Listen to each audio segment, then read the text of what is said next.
video on it, because I took them through the radio station building. Look at it and then you would see if you can. I can do out of it. Nothing, right?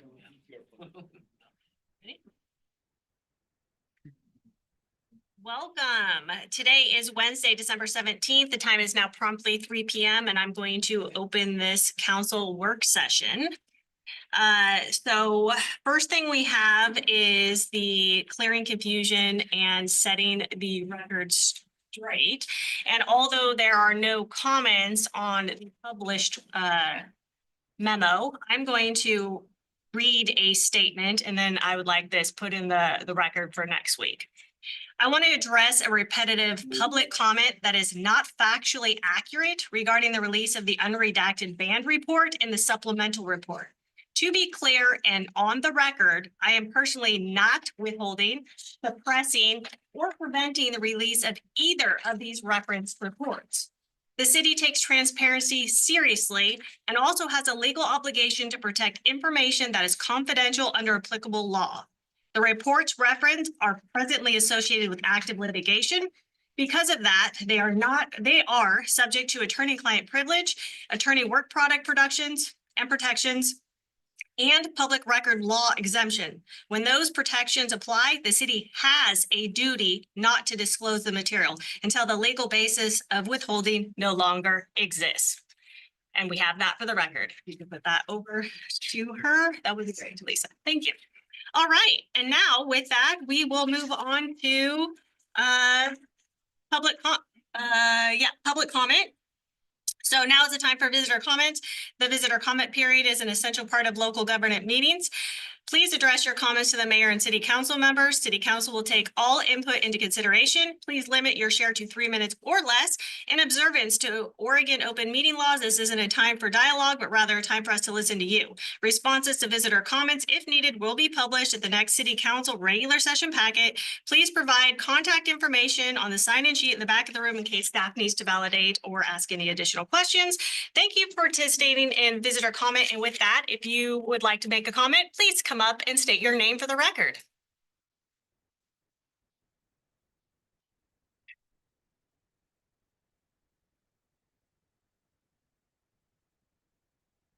Adam St. Pierre. First and foremost, I saw that there's some length of service recognition for some of our law enforcement guys.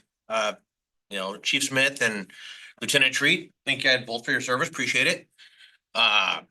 And secondly, I want to say thank you to Treadway for coming at really the first logical time to show up and give us a report on tourism.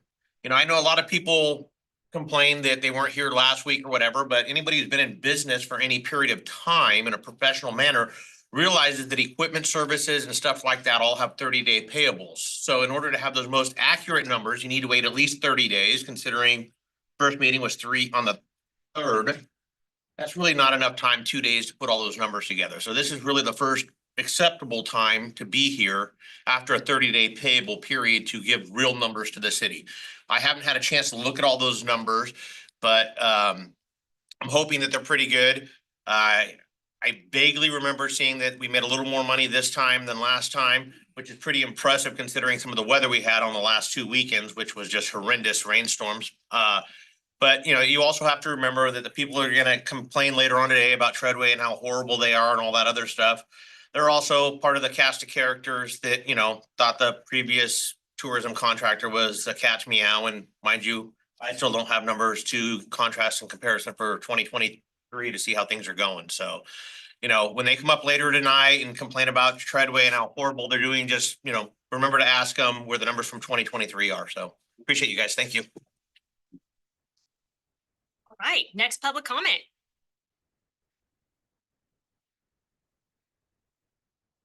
Just a reminder for those of you that got here late or are online that it's to go back and review this session specifically for all comments on clearing confusion and setting the facts straight, which will also be published in the next council meeting. So some people can't add. Brady Preheim. Some people can't add. Treadway actually made less money than they did last year. appeared increase is based upon the $5 fee, which you charged on every ticket sale. Which if you take that out, you actually had less ticket sales than you did in prior years. And of course, you're scheduled now to have $465,000 transferred to the general fund. It's in your budget. You all voted for that. The budget committee did. These numbers, the city is going to end up subsidizing tourism this year. They will not have enough money to carry the program through October of next year. And so it's a failure. And you have a $300,000 hole in your budget. So let's see that transfer, right? That's what it's about. That's what the whole point of the new contract was, to get money out of tourism. Let's see that $300,000 transfer. We all know it's not going to happen. Who could have predicted that? Oh, me. And the fact that you put it in your budget is frankly incompetence and gross negligence on all of your part. That you put amount of money in that I knew was not going to happen. I sat here and I said it wasn't going to happen. It didn't happen. They didn't generate their money, and now you're going to renew their contract.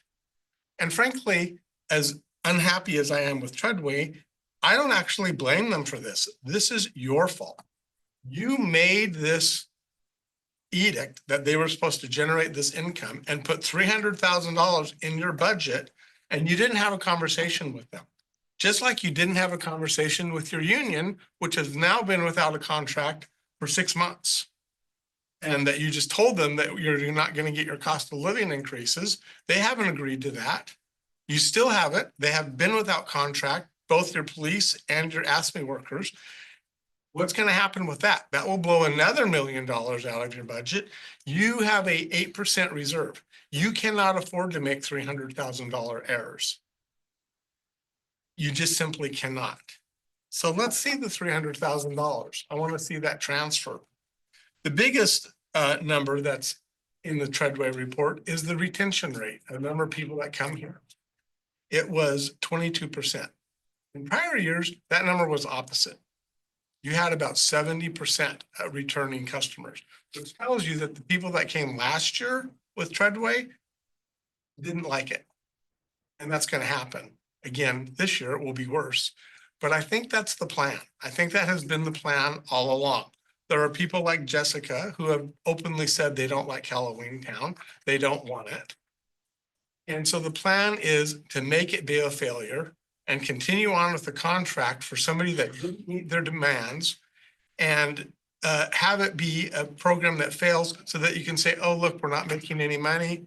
We put 300,000 in our budget. Your time's up. So we're just going to go ahead and pretend that it's just fine. So you should not be signing their contract. They failed to meet their, Please, you're done. Time's over. I wish you were done. Finish. Your go. All right, next comment, please.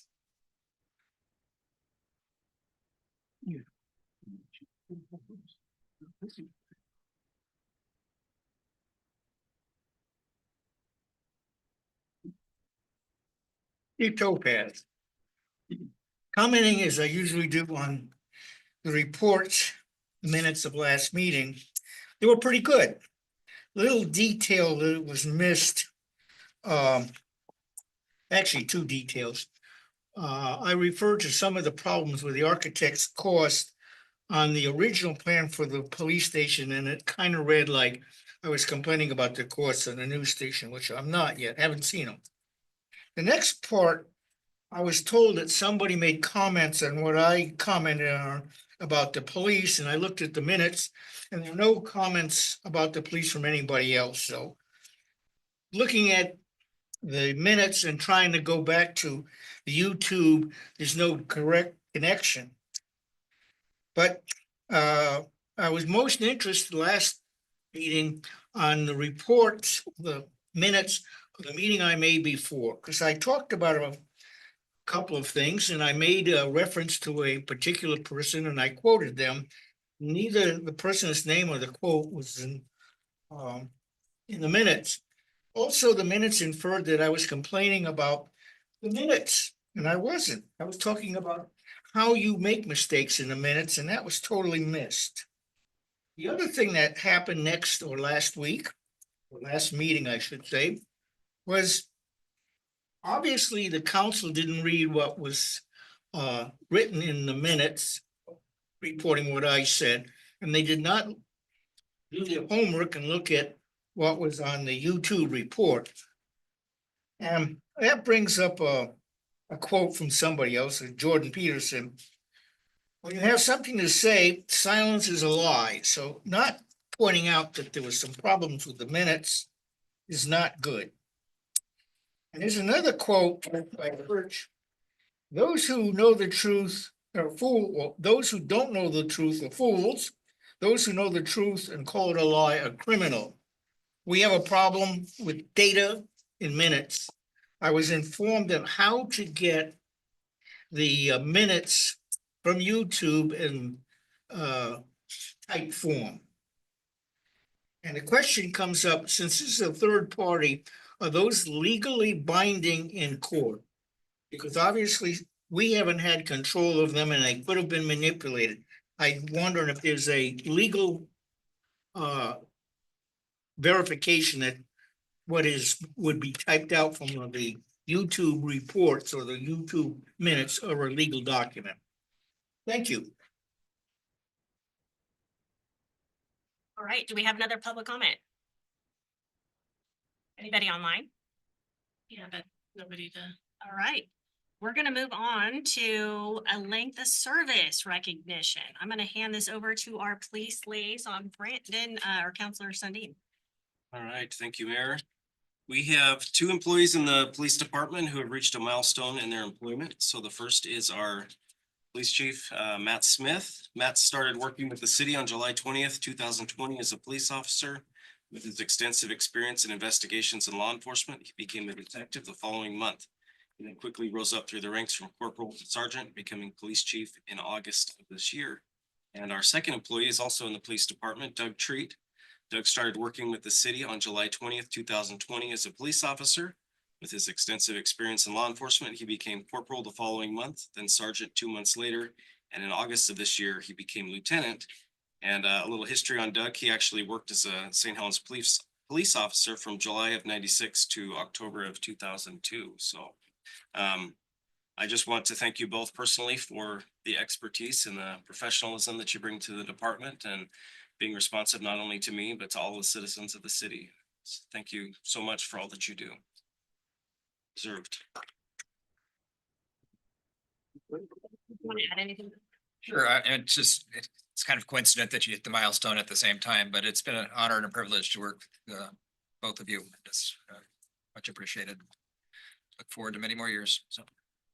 Fabulous. And now it's Crystal's favorite time when we get to mess up all of the name tags. So if you guys come up, if you guys can take a picture with council, that would be fantastic.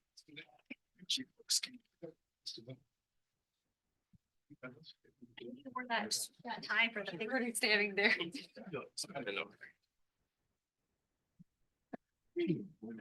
Ma'am. We'll just bracket you. We'll just, yeah, we'll bracket the mayor. So, Like it. thank you. Thank you.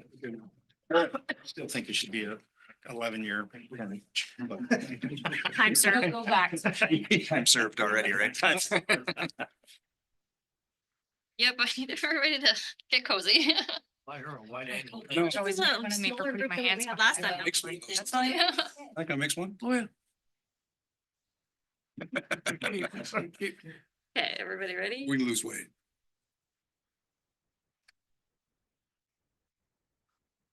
Thank you.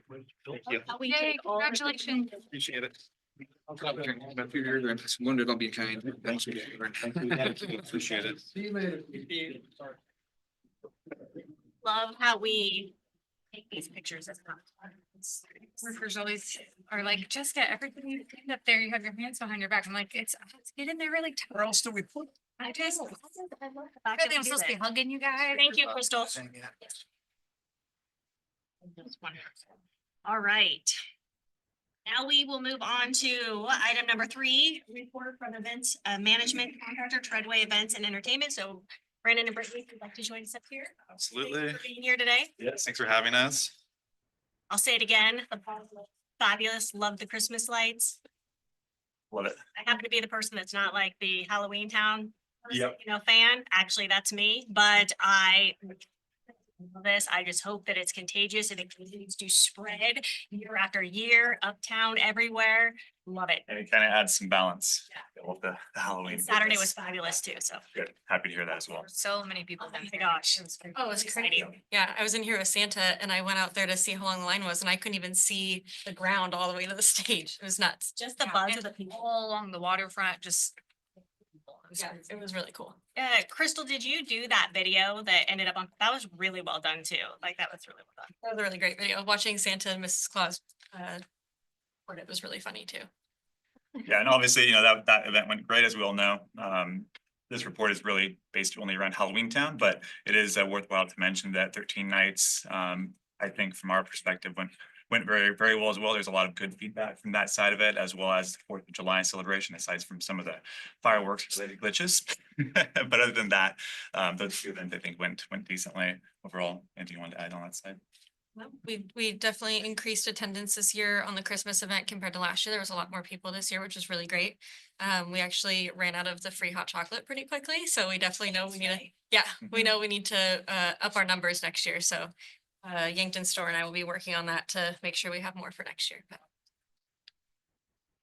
So these are just some highlight pictures from the Halloween Town event this year that I just thought would be cool for everybody to look at. So nothing super important on this slide, and I'll go over some of the more of the details of those photos a little bit later. So the executive summary, we did about 50,000 attendees. That's paid attendees and just people that came down for free because it is free to attend, only ticketed if you want to go to the activities. We had quite a few celebrities this year. We had Kimberly J. Brown and her husband, Daniel Kuntz, who actually I found out it was his first time coming to Halloween Town, and he's actually from Oregon. So he had never been to St. Helens and he had never been to Halloween Town. So it was kind of a big moment for him there. We had the rest of the cast of Halloween Town, Emily Roski, Philip Van Dyke, and J. Paul Zimmerman. We also had Jackson Rathbone, who is probably the kindest person I have ever met. He actually went on his own, decided to go to the bookstore down the way and signed a few of their copies of Twilight, which I thought was really cool. They sold out in like 20 minutes. So it was very nice of him. We did have a couple programming interruptions this year. Obviously, the rain the last 3 weekends was pretty intense. I mean, I had to change my jacket quite a few times. I was very, very drenched. I had to buy rain boots, which was a first for me. There was also obviously ice-related concerns and the government shutdown. We got a lot of emails and calls from like federal government employees that couldn't afford to come, but still wanted to come and wanted to know if we had like a way to help get them tickets. So it definitely impacted the amount of ticketed attendees quite a bit. This year Brittany, sorry, were you able to facilitate any of those individuals that were affected by the government? Okay. Another slide. So we had a lot of planned reinvestments this year for Halloween Town. Obviously, last year we didn't have a lot of time to change a lot of things. So this year we definitely had to do quite a few major upgrades. Obviously, one of them was the gift shop, the alien experience, those kinds of things. So we expanded the event footprint. We had the pirate encampment the last 3 weekends of the event, the reptile exhibit, which people really, really loved. I avoided that room. I'm not a big fan of the snakes and the spiders. The trolley film tour, which was really fun to do, the alien museum, and then the themed bar. We also had DJs and bands in the Boo Bash Pavilion, and then the beautiful gift shop, which Kimberly and Daniel went and shopped around in and just couldn't believe how cool that gift shop was. So that was really fun to get to take them through there. And then Brayden. As we move on to the next slide here, it's some of the similar info actually in terms of attractions and all of our celebrity appearances. So we don't need to go over all of that again, but in general, the way that we estimated this was basically at about 25,000-ish just walk-in organic attendees that are not actually buying a ticket. And that's down from last year by about 30%. And that's kind of what we normally would estimate if there is basically any rain or thunderstorms or anything in the forecast prior to the event. So that's where that estimate comes from. And then we had around about 27,520 paid tickets. And that includes the actual experience passes, haunted house admissions, upstairs admissions for the Masonic attractions, all of that combined into that piece, which is paid attendance. This year was 5 weekends long, similar to last year, and the only difference in terms of times and timeframes was so we added an extra hour from 8 p.m. to 9 p.m. and then we opened an hour earlier as well this year. I think those are the main aspects on that page. And then we'll go into vendor feedback here.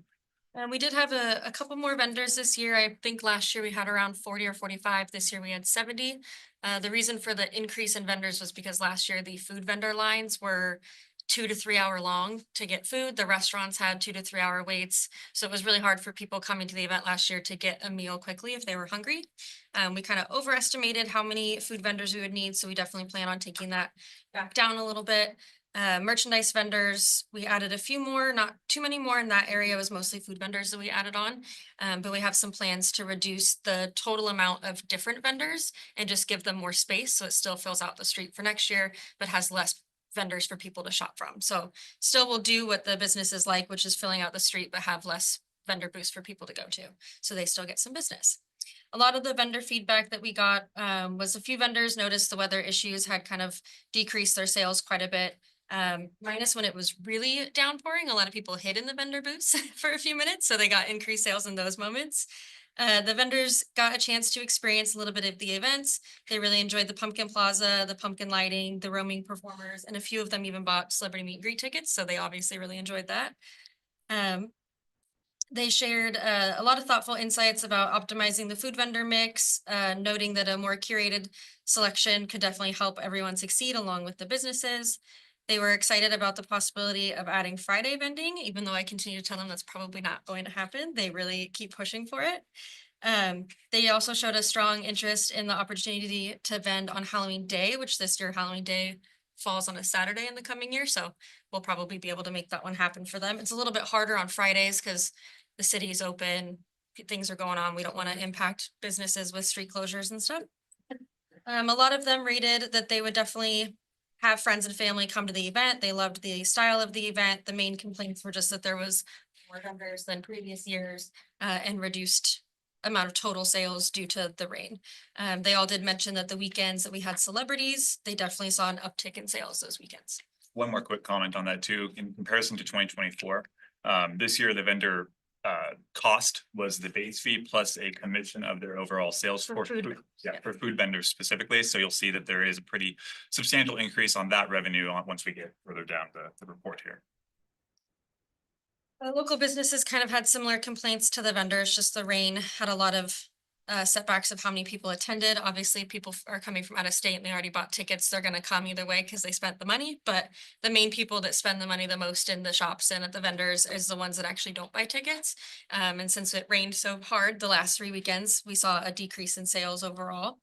A lot of them would really like the gift shop to be closed one day a week during the Halloween season to help the other shops get more sales. They noticed that this year with the change in the gift shop that they did see decreased sales throughout the week. Because a lot more people were going to the gift shop. They do want earlier communication about closures, which I already have a plan that I'm working on for that for next year. A lot of the feedback that they provided, I had already kind of came up with plans of how to fix it before we even got their feedback. So I think going into 2026, I have a really good idea of how to manage things now. I tried something different this year, which was instead of going into each shop, because that's very time consuming when I'm trying to plan this event, I tried emailing the packet out and that did not go as well as I thought it would. This is definitely an in-person, have a conversation kind of town. So I'm definitely going to be organizing a weekend or a couple weekdays next year where I come and just get all the businesses done instead of doing the email. I'll probably do both email and in person, but I have that in mind now. They all definitely prefer in-person conversations, so I will make sure I do that. Overall, people enjoyed that it was a clean event, a safe event, and that people were generally more excited about the changes than they have been in the past. So that was really nice. Moving on to the consumer experience side. So the primary ways that attendees heard about the event was, of course, word of mouth, digital media, which includes Google search, Facebook ads, Twitter ads, TikTok ads, Instagram ads, you name it. We'll get into a little bit more, but we also had a billboard campaign and a pretty substantial radio campaign. So all of that adds into that, and the out of home obviously is the billboards and like radio side of things, just so that you guys are aware. Obviously on the consumer side, they loved to see the variety of vendors that we had, even though we had quite a few of them. So that's a positive for the consumer side, a negative for some of the vendors because they want to be, a little bit less spread less thin, of course. But in general, People really liked some of the enhanced decor in the Masonic building. That was a pretty substantial one for sure in comparison to 2024, because we had to put so much into that side, of course. There was reference that the movie quality feel was around the plaza and in the event zone, which is great. The stage performances were also great. And then the fact that, I don't think it's on here, but of course the pirate experience was a really top seller too, once they were actually here, which was, I think, for It was the last 3 the weeks. last 3 Yeah. weekends. Yeah. It was the mermaid. She was there for the last 3 weekends too. Yeah, absolutely.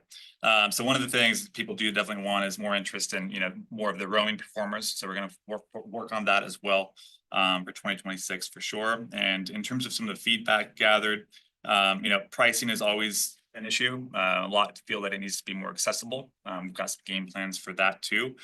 We don't want to go back on the pricing, of course, because then we're going backtracking, but figuring out ways to make it more accessible, whether it be through discounts, earlier ticket sales, things like that. Or Those are all tiered release pricing. tiered pricing is one of the options for that side. So there's more interest too in some more interactive and more themed experiences, whether it be just other interactions with those characters in the plaza or just anything else that we can do to make people feel more engaged when they're on site rather than just kind of viewing decor and looking at things and eating, of course.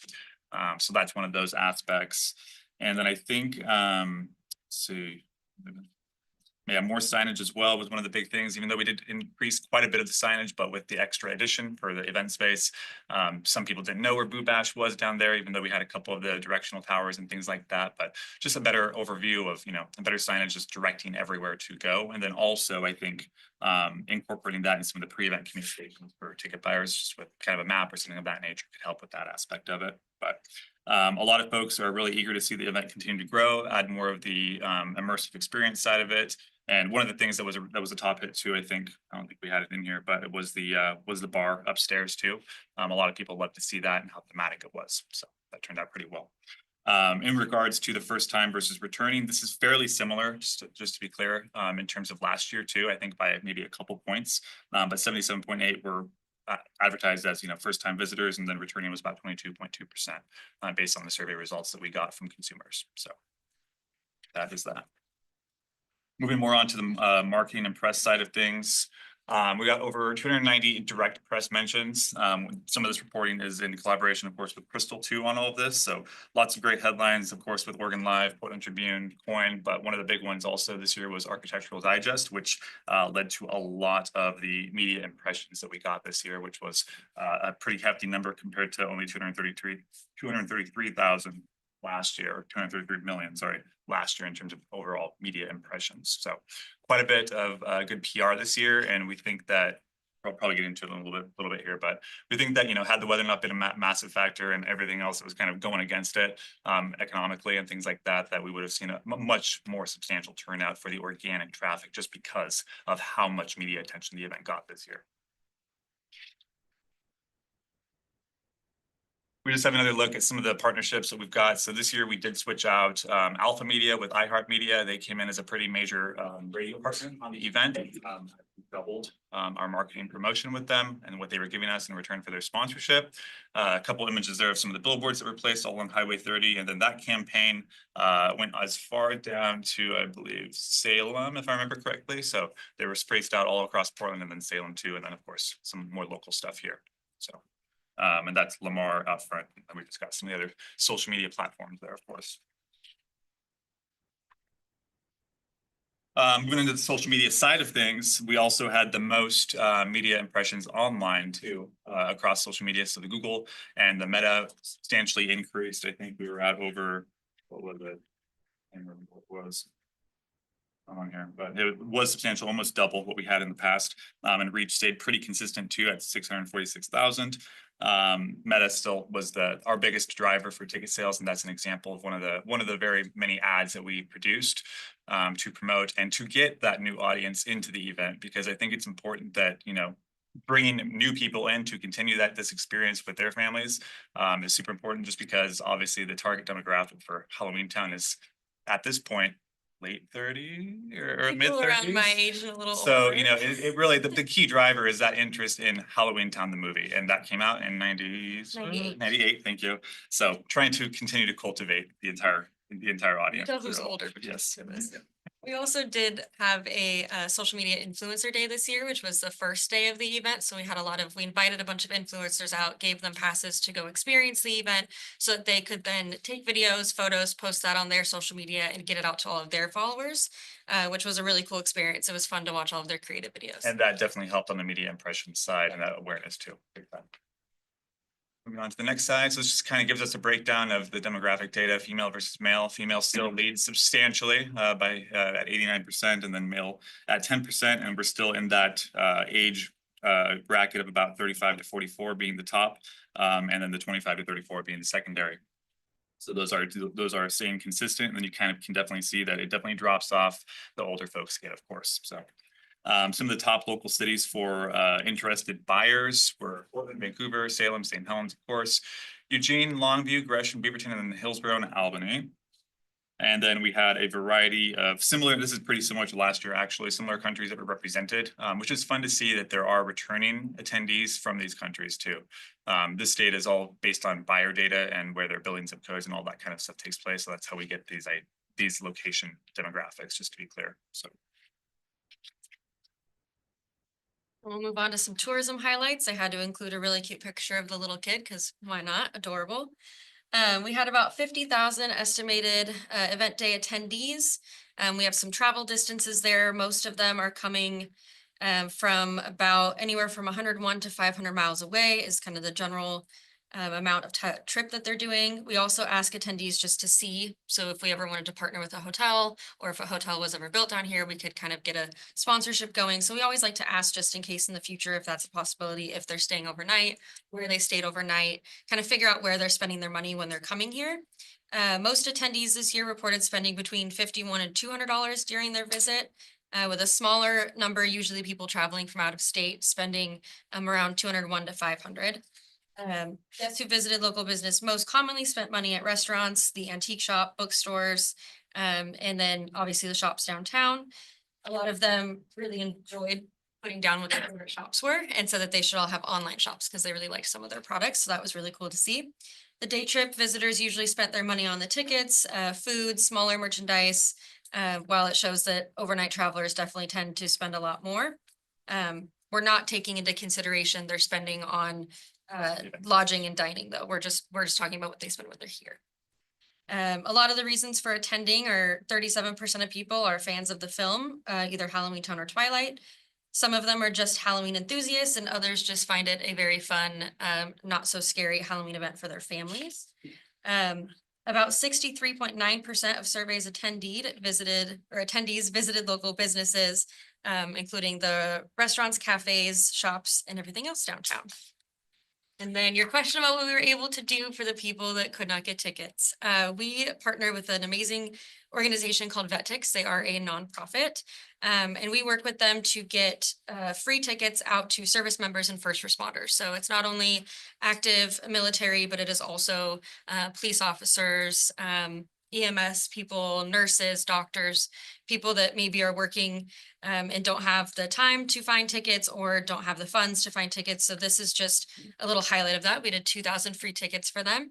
And then these are some of the little reviews that they left on the VetTix website about their experience, which a lot of them are very beautiful. There was like 7 or 8 pages of these that I was reading through, and quite a few of them were fathers really grateful to have a memory with their daughters and that they wouldn't have had the money because they weren't getting paid at that time.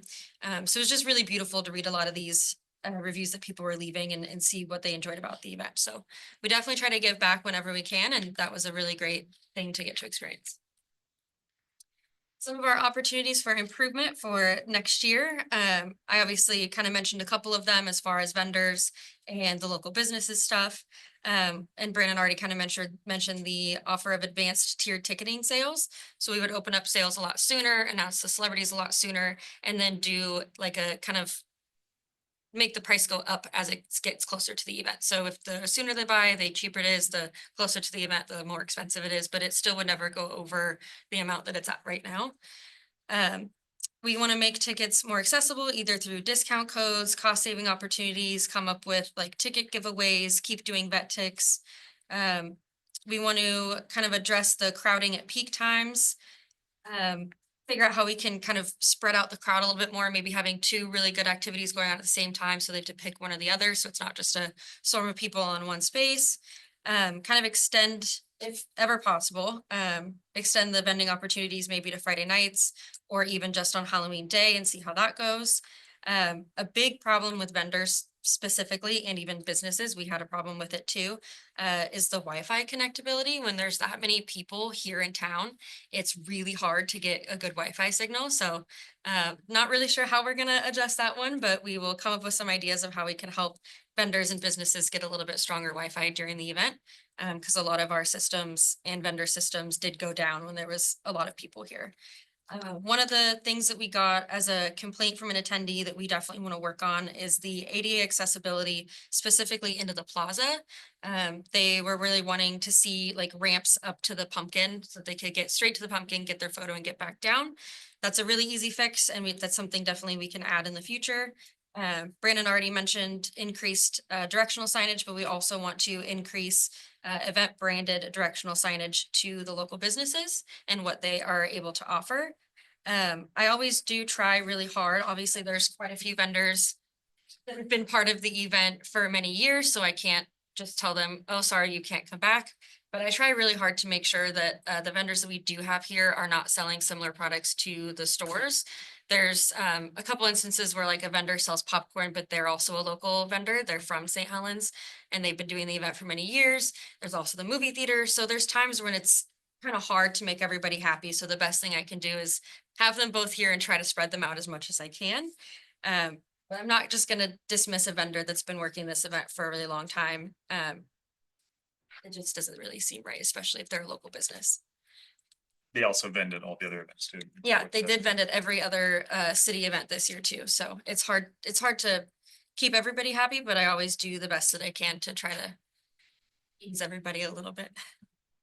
So overall, from the financial aspect of things, so admissions were about 1 million. Parking revenue did come in a little bit disappointing for sure. We did not make a money back on the parking side of things, which was interesting, but I think that it probably comes from more parking availability. Number one, less of the actual organic attendees showing up. So those are the two primary things. We're going to reevaluate that side of it and the partnership that we've got currently with our provider for 2026 to see where we could do some additional cost savings, because some of the rates are pretty high for that side of it. And, if we can work with a nonprofit or find one that would be interested in helping out in that aspect, which I know a variety of them have in the past on other events locally, that'd be a good outlet there to kind of be a win-win for the most part. Sponsorship came in much higher, as you can kind of see. Last year it was substantially lower. Victor Ricos came in as one of the largest partner this year, as well as WANA, of course, which came in this year across all of the events, and we're excited to have them back for 2026. Alcohol, vendor fees, and merchandise were all, of course, up just because of the additional bars for alcohol service. Vendor fees, that includes their base fee and their revenue split on that side of things. And then the merchandise, of course, is the gift shop sales. So that was dramatically higher in comparison to last year by far with the new gift shop build out. So overall, the gross revenue is definitely higher than 2024. It's the fact that the other improvements that we're making definitely dwindled in terms of expense. So that expense rose substantially for this year. The overall was about 419,000. That number does include the impact fee, which was collected on all of the primary event ticket sales, the package ticket sales for admissions. And all this is accurate as of the time of this reporting, just to be clear on that too. So I think it's also important to note that all the changes that we made this year, like the gift shop and the upstairs part of the Masonic room, that's all stuff that can stay, and it won't be an expense that we have to do next year because it's all there, it's all done. So next year we can kind of work on slowly adding more things every year to keep people wanting to come back. And that was always our goal. Of course, this year there was a lot more we had to fix kind of right away. So it was a little bit bigger of an expenditure this time. Next year, we hope to just kind of slowly start to add more things that won't eat into the budget as much. And then this is just a little highlight of the Boo Bash Pavilion. We added a hay maze, which was extremely popular. The kids were going absolutely crazy in that the entire time. The screaming and the laughing every time I would walk by was absolutely hilarious. The pumpkin bowling was also really fun. I didn't get to do it during the event, but during a news interview with AO, I got to do it with her, and that was pretty cool. The hay maze was definitely the biggest hit amongst the kids, though. They really enjoyed that space. The next slide is the trolley film tour experience. So this was something new that we added this year. We had attempted to use the train. We found out that, well, it needed a new battery, so we got that fixed. It needed an oil changed. Quite a bit, to say the least. Brake air stuff needed to be changed. I don't know a lot about machinery, so don't ask me, but then we finally got it working. We were driving it around. My dad was driving it, and then we found out it has a 3-gallon gas tank. So it ran out after 30 minutes of driving it around. So it was actually just easier to get the trolley. With the trolley too, it protected people from the rain, so it was a great experience for people to get to be in. It had covers that came down, so even if it was raining, we could continue to use it. Compared to the train, it didn't have any kind of weather covers on the sides. Something to highlight on this was that Morgan did a lot of work researching and looking into facts about St. Helens, not only the movies and the films that have been produced here, but also just St. Helens as a whole. So she was telling a lot of like ghost stories and talking about like Twilight filming locations and Halloween Town filming locations, and even Logic's new movie, talking like kind of hyping that up, getting people excited about it. She would mention her favorite things to eat at the restaurants toward the end of the train talk, like the end of the tour. She would mention where she bought some of her favorite things in town. So kind of trying to help promote the local businesses towards the end of the ride. But definitely it was a really cool experience, and people got to go up to the Twilight House and walk up there. So they kind of parked it down the street. They'd walk up, look at the house, get back on the trolley and come back down. And people really enjoyed that. And the owners of the Twilight House thought it was really fun too. For the trolley, that's also a sponsorable asset for next year too. So we're gonna really push that now that we've got proof of performance basically, and what that looks like and how it can engage. Had the trolley the entire time, or was it during certain The weekends? entire, yeah, the entire time. There was a couple times that the rain was coming in sideways and there wasn't really enough cover for that. So we had to stall it for a moment, but we did have it the entire time. And then now we're on to the beautiful gift shop with all of our event inspired merch. Nothing is obviously exact, but it is inspired by the film. It was so popular to the fact that after the second weekend, we had to do a complete reorder of all of the merch because we completely sold out. So we had to reorder all of the shirts and sweatshirts. My personal favorite that I wear to the gym every day is the Back from the Dead tour shirt. I think that one's really fun. People really enjoy it, especially when I'm like out walking around with it. People ask where I got it from, so. You guys made everything in there. Yeah. I did a walkthrough with you guys and I was just amazed. It felt like I was at a Disneyland gift shop or something. So I've never, prior to this year, been to Halloween Town. Like, it's just not something that, Halloween is not something I generally have ever participated in. And I came down for the first time this year and got a tour. And I had gone into the gift shop prior to Treadway taking over, just after. And it's not even a comparison. Like, it's just not even a comparison. The way it looked prior to you guys taking it over, it looks professional. It looks like an upscale shop. Like, I was blown away by going in there. You guys did a fantastic job. Like, even though I probably wouldn't personally buy the merchandise, it makes you want to. Like, you guys, Thank you.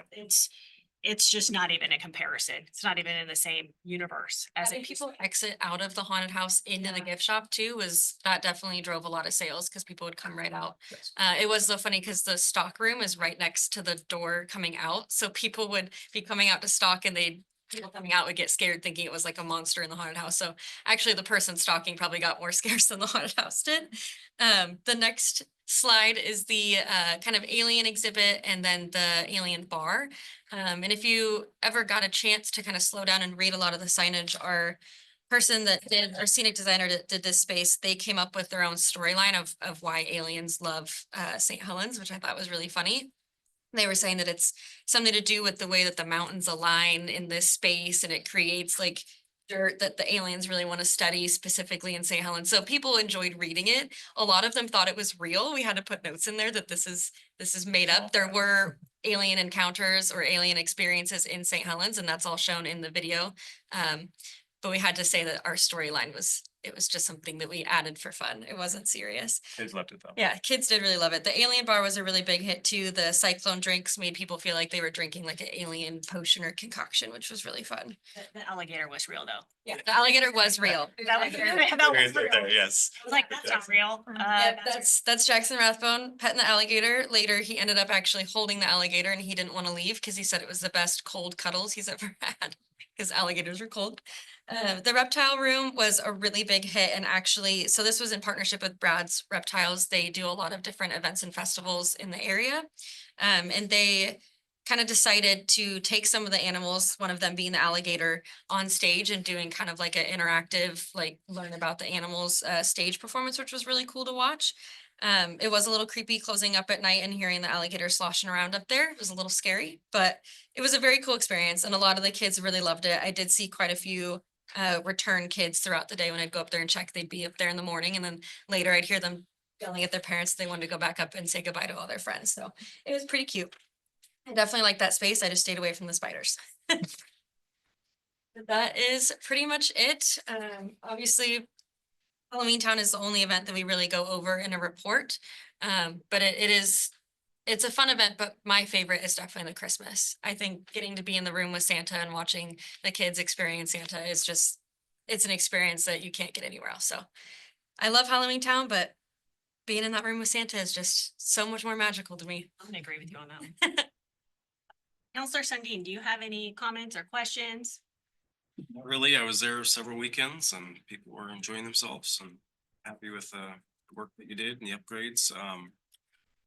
My only thing I would ask that we would maybe re-examine the fees. I know a lot of the complaints that I heard personally, and then you mentioned in your report too, are people just saying too many fees on top of what we already have to pay, so so we look at that in the future. And but no, I enjoy the event and enjoy seeing everybody happy, and participated a couple weekends, and it's always amazing to me that the people that are into this and excited about it are the people that are my age, and their kids are so they're having a good time, but it's the parents that are crazy for it. So, Yeah. well, thank you. Yeah. Of course. President? Well, you guys know I actually love Halloween Town, right? I actually love Halloween in general. So I'm down there as much as possible and I touch base with you guys all the time. So I already know a lot about what you guys have been doing and the work that you guys have been putting into all of the events, really.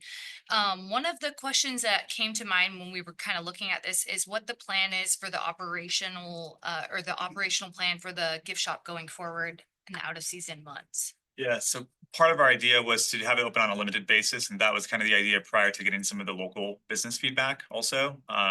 So, you know, we're open to operating it on a limited basis every week, quite frankly.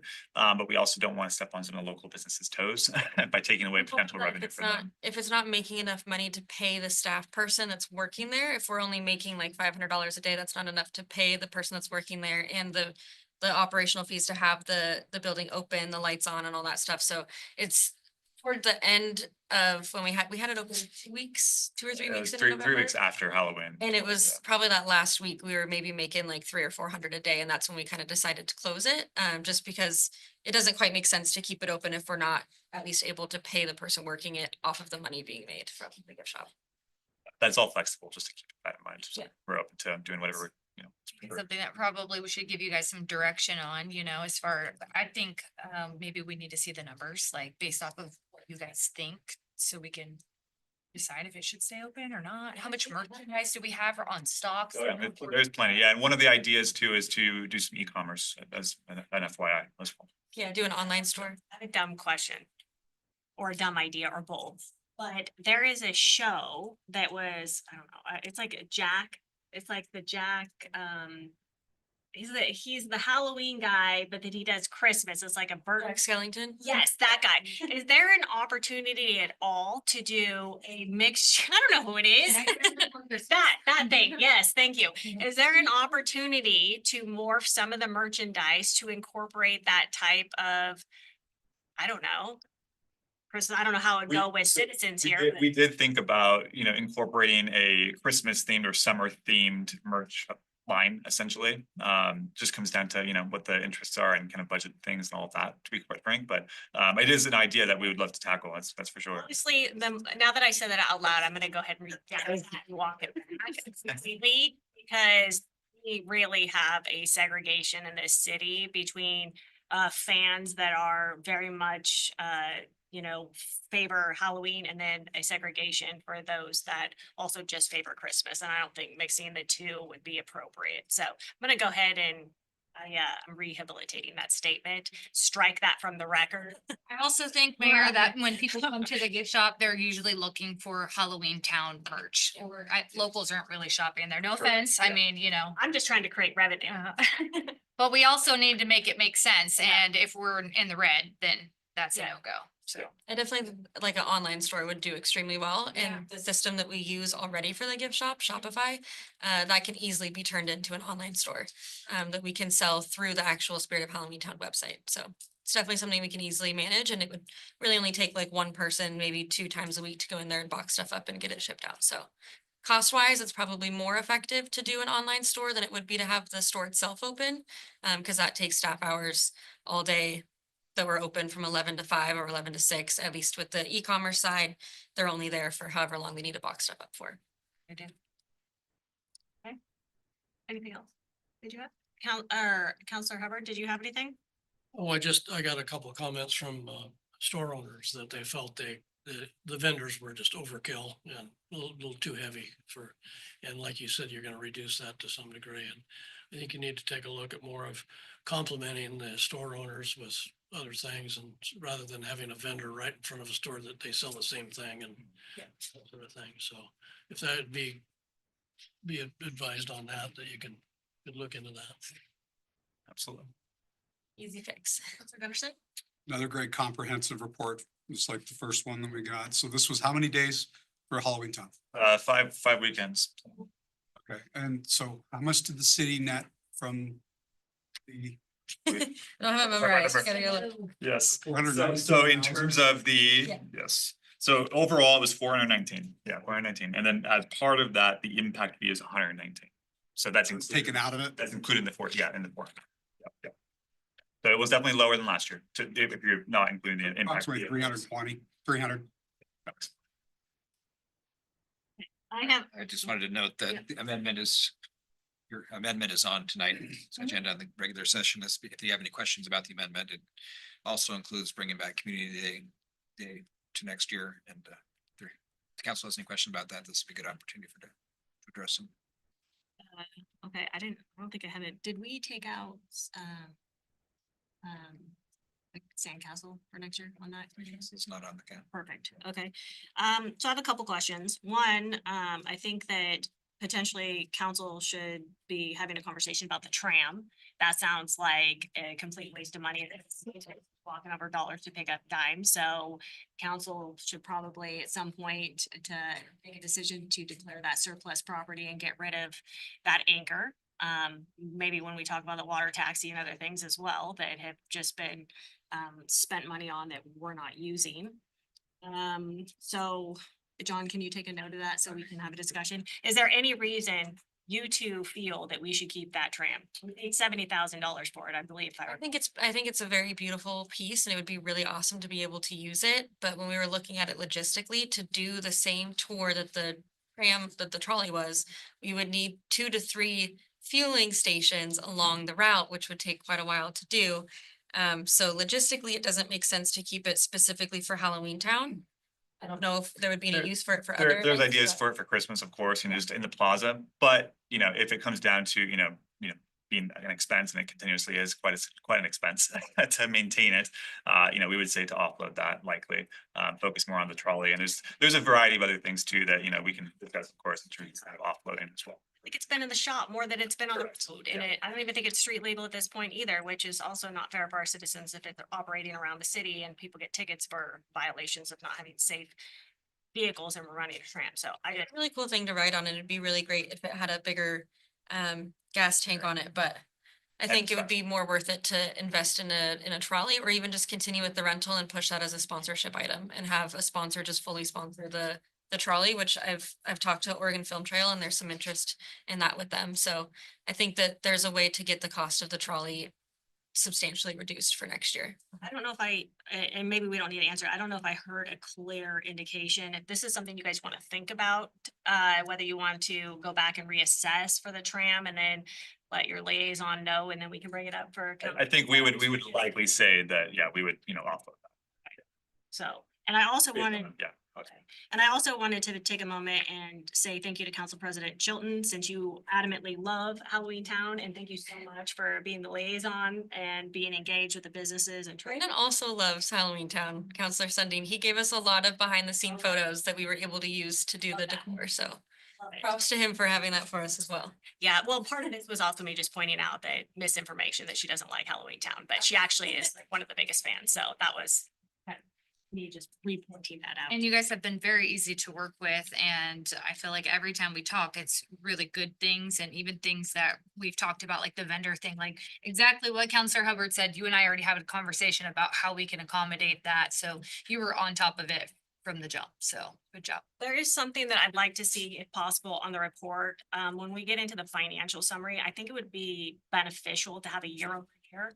Like the, 2025 and then, 2024 and 2025, because quite honestly, I don't recall what those numbers are. And so it'd be nice, like just be transparent. This is what we have for 2024, 25, 26, whatever the case is, if that's possible. Can do, yeah.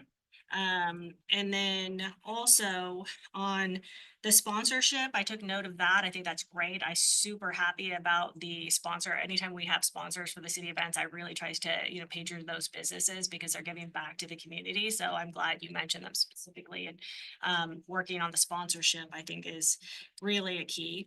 A couple comments I heard was people really appreciated the street safety. The more enhanced security for, things like that we hope never happen, but like vehicles being able to get down where pedestrians are. So that was fantastic. It was noticed by several citizens that had made comments to me. So I wanted to mention that. One of the other concerns that has come up to me is the fact that this is getting more and more expensive.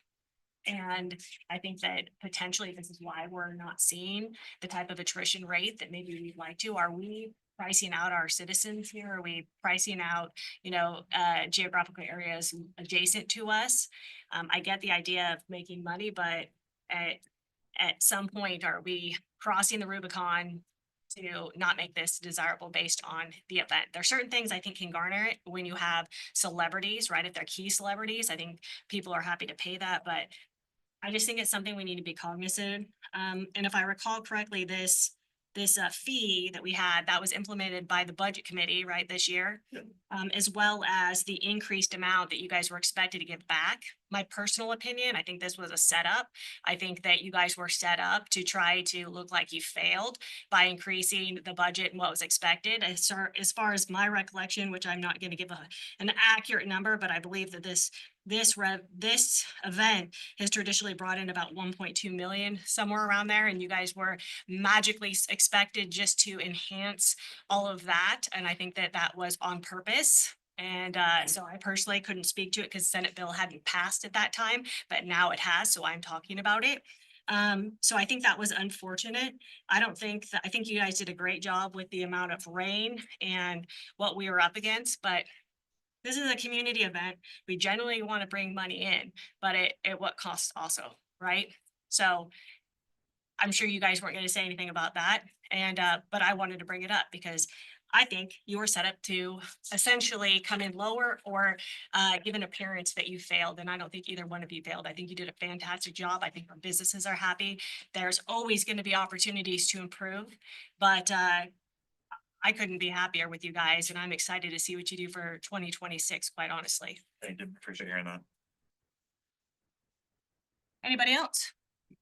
All right. All right. Thank you so Thanks, much. you guys have a good one.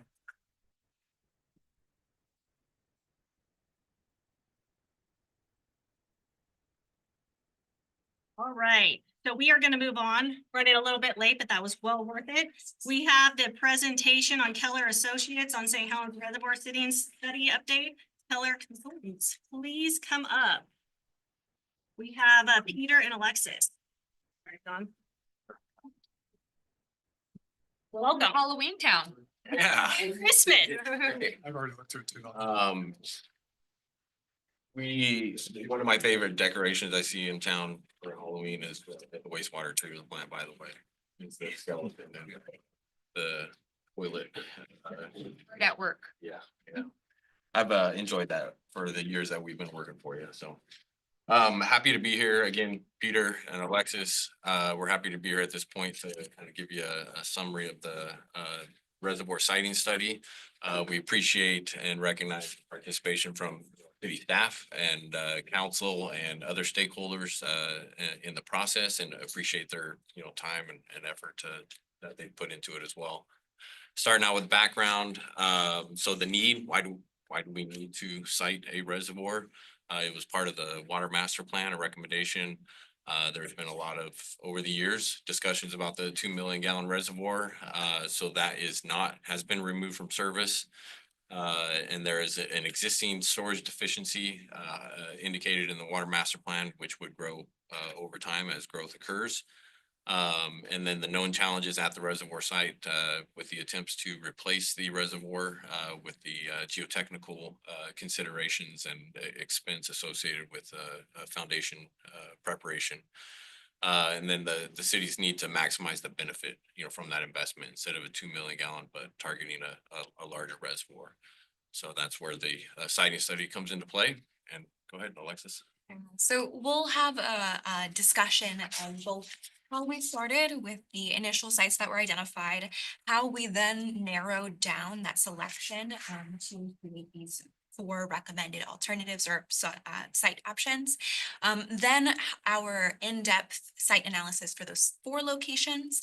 We'll also talk a little bit about how we engaged the community and stakeholders for the city to come to the solution. And then finally go into a discussion of the recommended site and then the next steps for the city.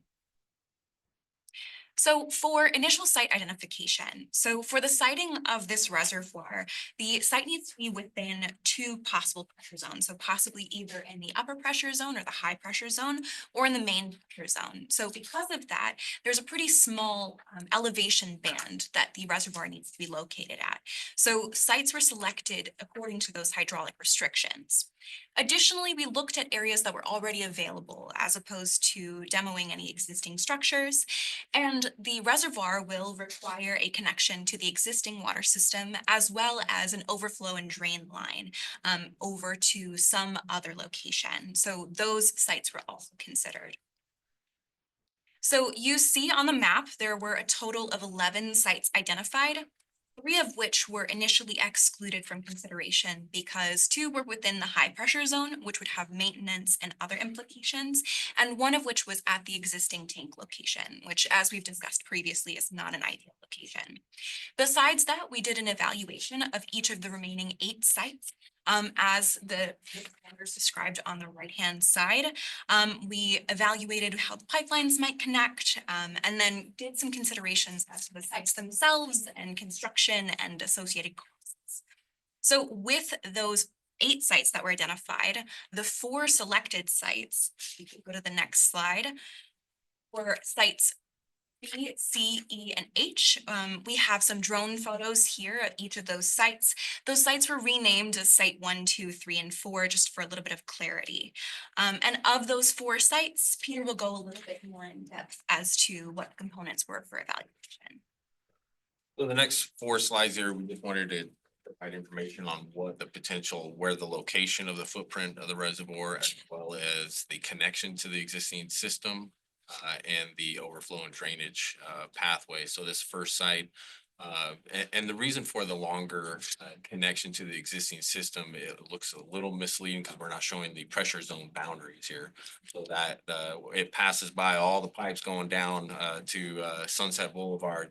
Those are all in the upper pressure zone. And so that it needs to be connected with the main pressure zone, which it would feed and take its supply from.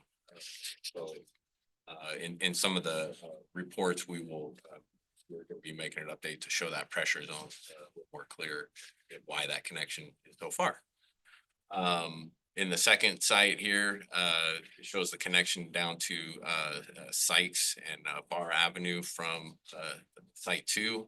And then the overflow and drainage pathway would go directly to the creek in that location.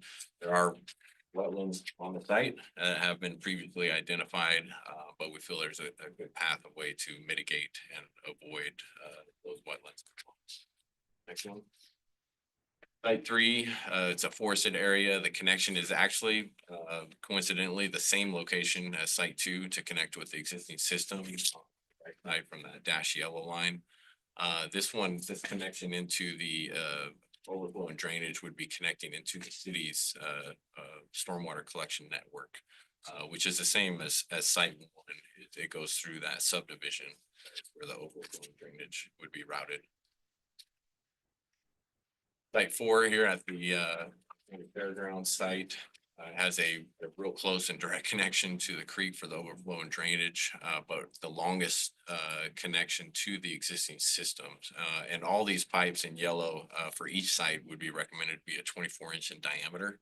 That reduces, pressure, head loss, and helps maintain pressure in the main pressure zone better. And so this one is quite a bit. I think it's over 6,000 feet of 24-inch line, which is pretty significant. So for each of these sites, we used our model that we had available from the Water Master Plan to evaluate each of these potential reservoir sites and how they would be seated within the existing water system. So with each of those, we evaluated the performance of the water system as it relates to how it's operated, as well as maintaining pressure and fire flow requirements. And then, of course, we also did an additional transmission evaluation. So how that water is actually moved from place to place. One additional item that we completed is for those overflow and drain connections that have to go into the stormwater system for sites 1 and 3. We did an evaluation of what capacity is already available to make sure that the additional flow that would happen in the case that the pumps cannot shut down could be handled by the stormwater system. This evaluation resulted in the discovery that sites 1 and 4, being pretty far away, have some potential hurdles on the hydraulic side. And site 1 also has, if you could, site 1 also has an existing deficiency on the transmission on Elk Meadows Drive. So It should have a pop-up. The down arrow should show. yeah, so the highlighted line that's shown is the deficient line. So the existing line, I believe, is a 12-inch, will need to be upsized to that 24-inch size to ensure that there's adequate transmission. Previous comment you just said about site number 4 before we got into. Yeah, so sites 1 and 4, with them being relatively far away, have some potential hydraulics considerations and concerns. So in addition to the hydraulics evaluation, we also completed an environmental review. So there's a lot of parameters listed there. I'll cover kind of like the key takeaways. So as Peter mentioned, site 2 does have some existing wetlands. The same is true for site 4. For site 2, most of those documented wetlands are in the southern part of the property where the tank is not expected to be sited, and we're expected to be able to kind of mitigate those risks associated with the wetlands. For site 4, there are some that are closer to the stream as well. In addition to this, a habitat assessment is recommended for all 4 sites, just because of proximity to listed species or the potential for impact to listed species. However, an overall evaluation of all of these parameters identified no fatal flaws for any of the 4 sites. So public engagement, I know we saw a number of you at the public meeting, some photos of that. The city did some outreach to a number of different stakeholders, both internal to the city with county representatives, as well as doing some project mailings and other invites to property owners that are nearby all of the sites to attend this public open house. So the open house was conducted kind of in a relatively informal way so that we could walk each property owner or potential and each resident through any potential concerns that they might have for any of the sites. From this public engagement effort, there were no written comments received, and of the feedback that we received verbally, there was none that required any changes to the report itself. As a part of the siting study, there were 2 phases of geotechnical evaluation. The first one was a desktop review, so looking at documented mapping of known soil and geologic conditions. Shannon and Wilson, our subconsultant, helped with that. They looked at the historic boring and well log reviews, and then did an in-depth look at liquefaction, which is an issue for reservoirs. Really, seismic design and seismic considerations for water reservoirs are a very top concern. And go into recommendations and the design. So that's where the foundation issues of some sites that have been looked at previously are very challenging and very expensive to deal with. The next phase, so after this desktop review was used to narrow down sites to 4, and then the next slide, if you could. Looking at further investigation, these 4 sites were looked at to do actual field investigations and go see what is beneath the ground adjacent to or on each site. They were able to get access to sites 2, 3, and 4 and do those borings, collect samples and do lab testing of those samples to really get a good understanding of what the soils and the subsurface looks like in these areas. Site 2 was very conducive to building a tank with the basalt that was encountered, and that's the ideal geologic conditions out of the 3 that they're able to investigate further. And then site 3 is a little less desirable, and site 4 has a number of challenges to deal with at that location. So we also looked at the cost and constructability. Cost is a big concern, always going to be for any project. So we did a relative ranking. We worked with a trusted partner contractor that does, these types of reservoirs and large infrastructure projects. We visited each site with the contractor and discussed all the ins and outs of how it would be constructed, how would the phasing, what are the considerations and challenges. And we looked at those considerations that we've listed here. All of them are important, and each of them have different implications on the cost or the constructability of the reservoirs. Site 2 was ranked number 1 as being the most, as far as cost and constructability, with site 4, as I kind of alluded to in the geologic conditions summary, is the probably the most costly and least desirable for constructability. So we took all of these different items that were evaluated as part of the report and added them to a decision matrix, which you can see up above. A couple additional items that were incorporated into this decision matrix were owner willingness to sell, capital cost, and public support. Public support was completed following the public meeting to ensure that the public's voices were heard for each of these sites. So each of these sites were also, each of these criteria were also weighted according to weights that we discussed with the city. And then each of these sites were scored for each of those parameters on a score from 1 to 5, where 1 is poor and 5 is great. So after we did an evaluation, as we previously discussed for each of these criteria, it was found that site 2 had the highest overall scoring, meaning that it is the recommended site.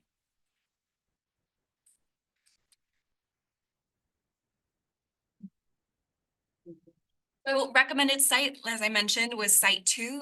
You'll see our rendering on the left-hand side.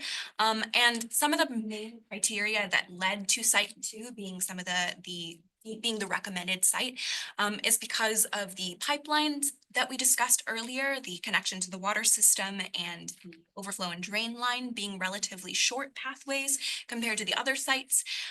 There's generally expected to be more public interest, and it's also the least costly and the easiest to construct of the 4 sites. The rendering that you have there shows the 200-foot diameter tank as it relates to the rest of the site, and you can see some additional site access and other improvements that we're suggesting as part of this. As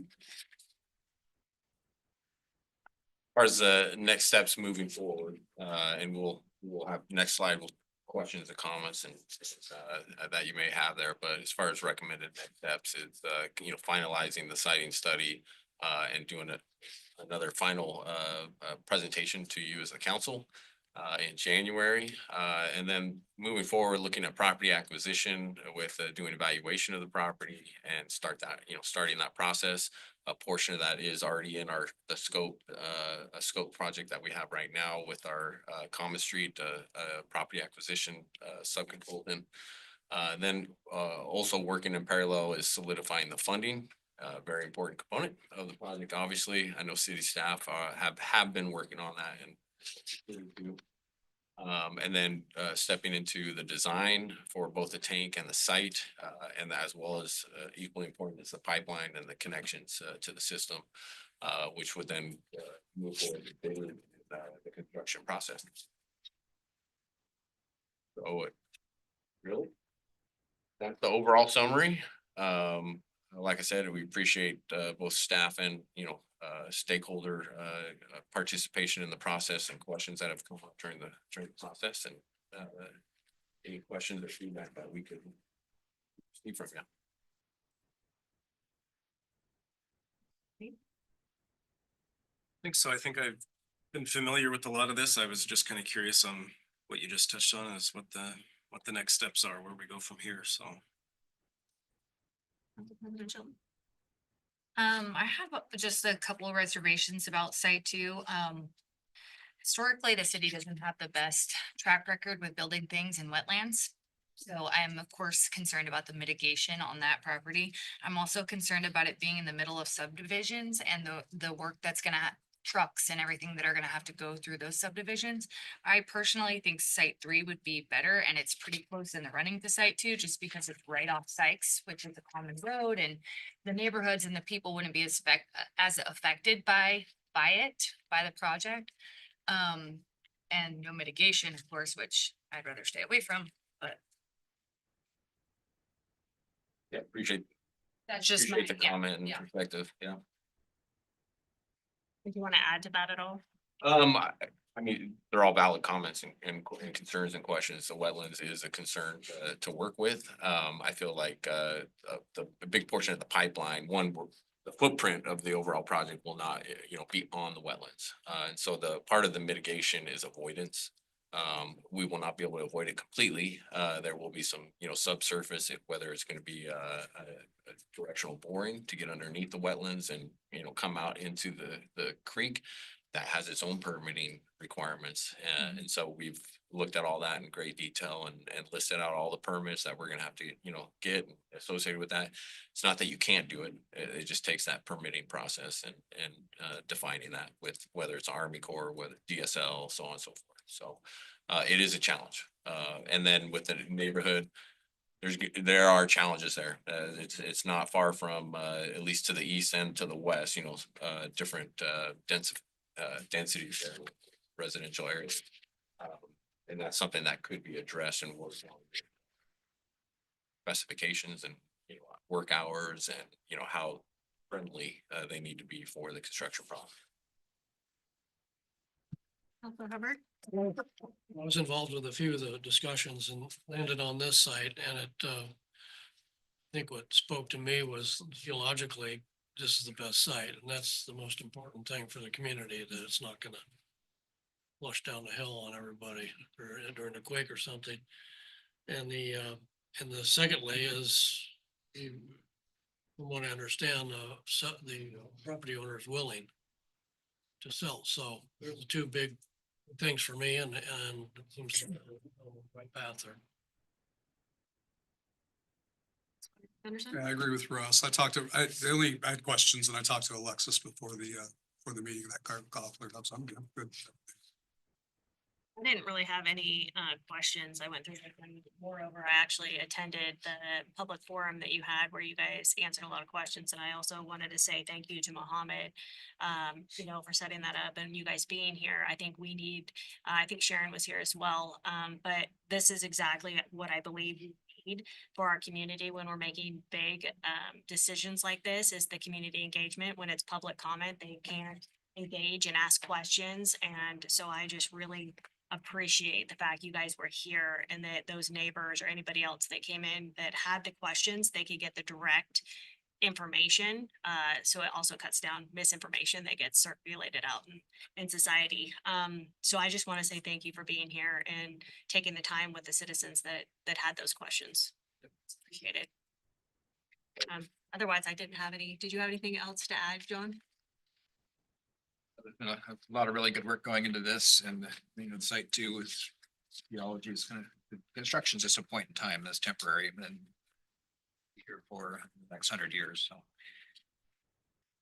I don't know if it takes us 2 years to finish it or 5. we've been working on it. Way longer. Construction, I mean. Council President Chilton has valid points. There's mitigation that has to take, Dismissing any of her point. that has to take place, you know, because those things would have to be addressed, so. But I also, I lean more on the structural stability of the reservoir, so I'm probably always going to lean to the geographical location, for that, for me personally. We've had issues already with reservoir. But anybody else have anything? Thank you guys for being here. Look forward to more information in January. Thank you. Thanks for having us. 8. We are moving into 5, quarterly reports from city departments and divisions. I did not, Shauna is in the audience. Sorry, we're running so late. I did not have anything. Well, we had Crystal's first. Your report in here. I didn't have any. Social media is always great. So all the different media requests. So, I mean, job on getting stuff out, especially the newsletters and I don't even know how to do this, the things you do, so. Does anybody else have any comments, for communications? I don't know if we signed you all up or not because Suzanne did the initial list, but just I think on this report to note, we do have a new library newsletter that we launched this last quarter. And it's a weekly newsletter to highlight library events for the upcoming week and do little featurettes in it. So if you're not signed up for that, I'd encourage you to go sign up for it to receive that. Thank you for that. How big of a load is that on you? I know, are they providing all the material and you just put it together, or are you investing a lot of time and effort on that? I'm doing the bulk of it locally because a lot of it is populated by Brenda does the calendar online. I'm pulling that from the calendar and because a lot of their programming is repetitive. It's easy to like copy paste from the previous week. It's not as onerous as the city newsletter is, which is all like content that we have to put together. But we had talked about that ahead of time with Suzanne when she had expressed interest in launching it, and what staffing would allow otherwise and to support it. Is there a long-term plan? We mentioned in there that she's been with planning commission and meetings like that. Is that a long-term plan or is there plans going forward? So. We hope not. I hope not. She hopes not to, maybe. Yeah.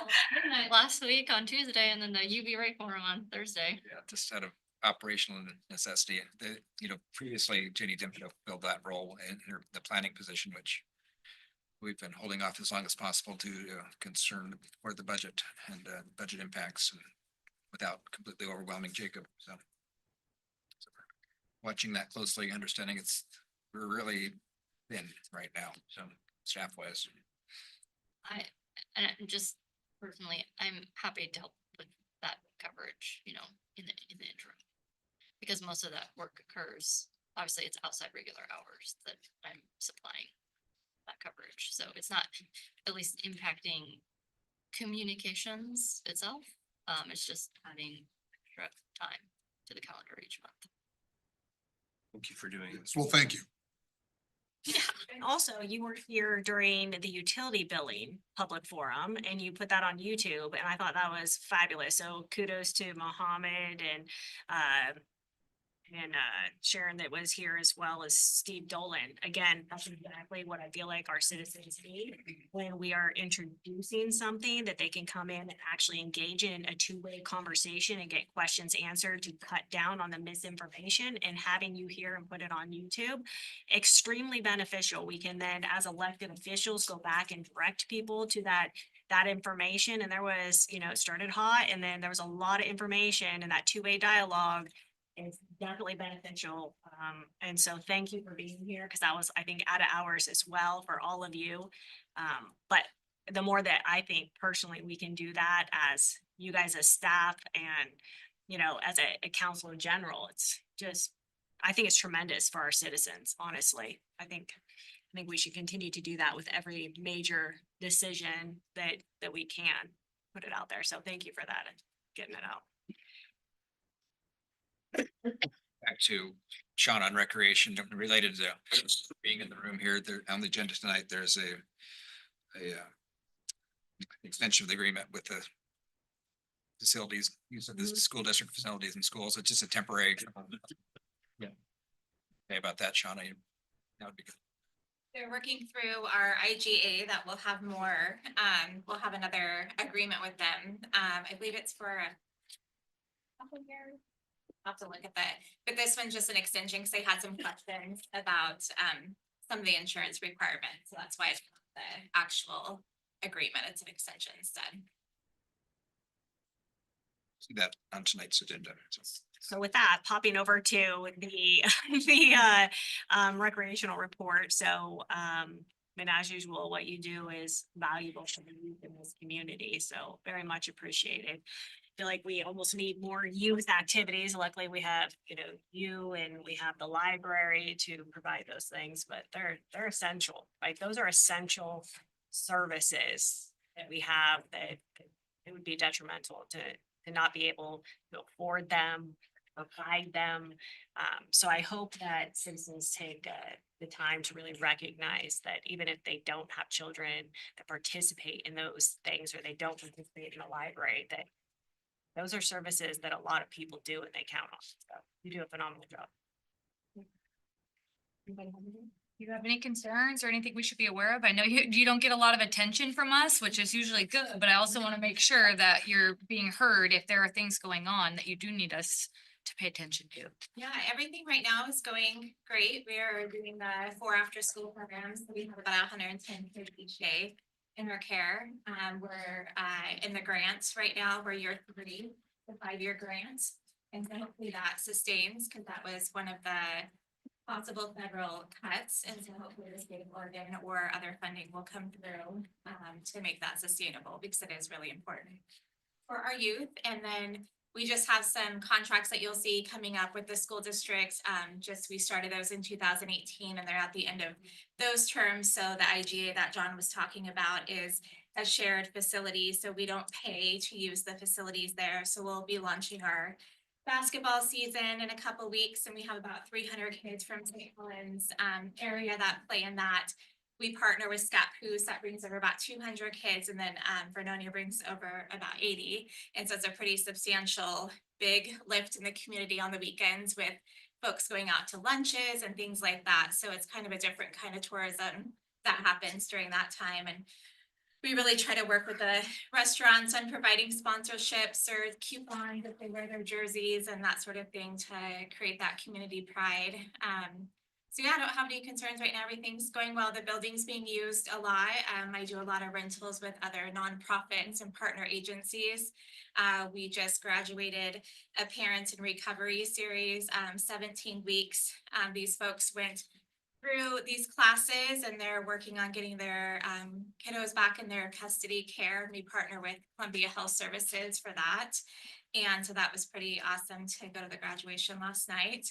And we have a really big partner with our ID and DD communities, so developmentally disabled and intellectually communities. And today they're actually doing a big wrapping event over there. So they're wrapping a bunch of gifts for the Tony's tree, a giving tree. And then yesterday they had their holiday party as well. So yeah, so I try not to duplicate services. So if you hear of anything that the community wants, always my door is open. But I really try to find things that are already being offered. So we're not duplicating that. I'm trying to compete for funds and stuff.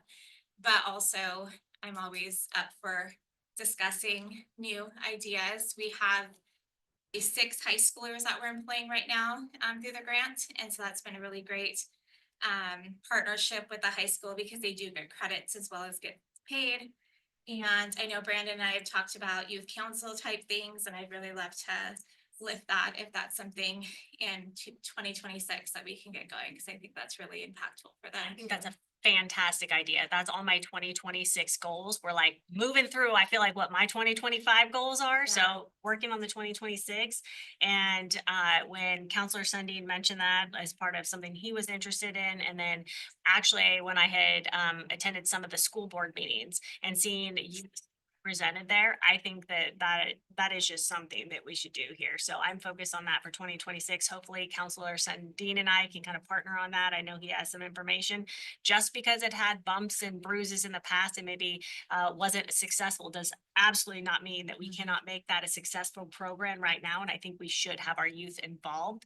So that it sounds like we might be able to have another partner in getting that done. So on my list, hopefully it's on Counselor Sundin's for 2026, because I usually like to make those goals and then get them done. So it'll be fantastic. Great idea. However, I can help support that, just let me know. I have a big connection with the high schoolers over there, so I'd love to, like you said, anytime we get the youth involved in city government is amazing. We have our students in our after-school programs do the If I Were Mayor competition, and they're the ones that usually win it at the thing. And so we're excited to have them do it again too, because yeah, a lot of people don't know how city government works. And if we're already infusing that into the elementary school, then amazing. Fantastic. I was just gonna add that the recreation program, just for some context, we didn't always have such a robust program until a few years ago, and started being this center of before it was more diffused, and we took this role on. Interrupted there. It started off, we put a $2 fee on the utility bill for the couple of years it sunsetted to kind of get it going. That developed that critical mass, and we've become all those clubs at first were a little bit resistant, and then they were just, all you can have it, and it's been really good that citizens know to come to the city and the program as their recreation. So. Yeah, and you do a great job on getting information out there too. Thank you. I must have signed up for something at some point, and I get all of the, basketball tryouts and stuff. I'm like, dang, they are busy over there. Still and Cameron are amazing at that. We actually just had a partnership too with engineering that I forgot to mention. They came in and did a stormwater display and got to show the kids what happens when things run off, if there's oil and stuff and how it affects the rivers and everything. So that was really fun. So the kids really enjoy having folks from the city come in and talk to them too. I just also wanted to make a comment about Shauna while I have a chance, because Shauna noticed this program being so important to the community and realized that it is not something that creates revenue. So how can we make it sustainable? And she really took that and led it and has created it into something that is special and valuable in the community, and that makes sense so that we can keep it around because of your heart and dedication to it being meaningful. So I just want you to know that I appreciate that. And I know I've watched for a while now, watching it. Okay, maybe it's going to get chopped this year, maybe it's not. And you've really dedicated to making sure that it was not going to go away. Yep. Counselor Hubbard, Counselor Gunderson, anything? I just think it's one of the most positive programs in the city, and so thanks to Shauna. So thank you. Yeah, and that student council thing, I think that's a great idea. So if I can help with that anyway, let me know. I'll draft a proposal and get it going. She keeps looking at you. I know, I'm excited about it. I think it's great. Okay. If we don't have any questions, we're gonna move on to our Public Works Director, Mohammed, for review new proposed job description. And also, I already gave you kudos, but kudos again for the reservoir study as well as the utility billing or and those public forums. Like, I can't say enough. It's gold stars for that. We need more of it. I'm just gonna keep echoing it. Thank you for doing that. Well, Carrie, your guys' vision, and I think that's the right thing to do too. It's hard to deliver bad news, right? And then this is a way, and it's also hard to know you're gonna go into a somewhat of a viper pit of a lot of people that maybe, don't have all the information, that are upset, or just people wanting to spread misinformation, that type of thing. And being able to go in and actually speak intelligently as subject matter experts and give people the facts and answer the questions. I mean, that was something that I personally campaigned on, the fact that having that interaction, public comment does not get it done. It just creates frustration with a lot of people. And I mean, I'm not going to sit up here on a soapbox any more than I am right now, but thank you so, so much for doing that. Thank you. Thank you, Madam Mayor. It was great. We are very proud. Again, we agree 100%. We need to do more of these whenever we have any big project, big topic, anything that has to do with public. I think transparency is super important. Great, Council President, I did get the memo, trying to match colors. I tried to get the memo too. I've seen the glasses though. I missed the glasses Yeah. getting back. I will, I will. And Mr. Rogers, you get the dressed man today. All right, so good afternoon, Council and Madam Mayor. So I just have a quick update. In the past 5 years since I kind of joined Public Works, as you guys probably already know by now, we had different council. Public Works is the largest department, very complex operation. We have several divisions. We are a 24 hours mandated operation, emergency management, water, wastewater, all that good stuff, parks, the engineering, of course, and fleet, and I can go on and on. So one of my important strategic planning for the 5 years that I planned ahead when I came in was restructuring and of course, focusing on efficiency and, supporting the team and growth internally. I can tell you in the past 5 years, I am very proud to work closely with the city manager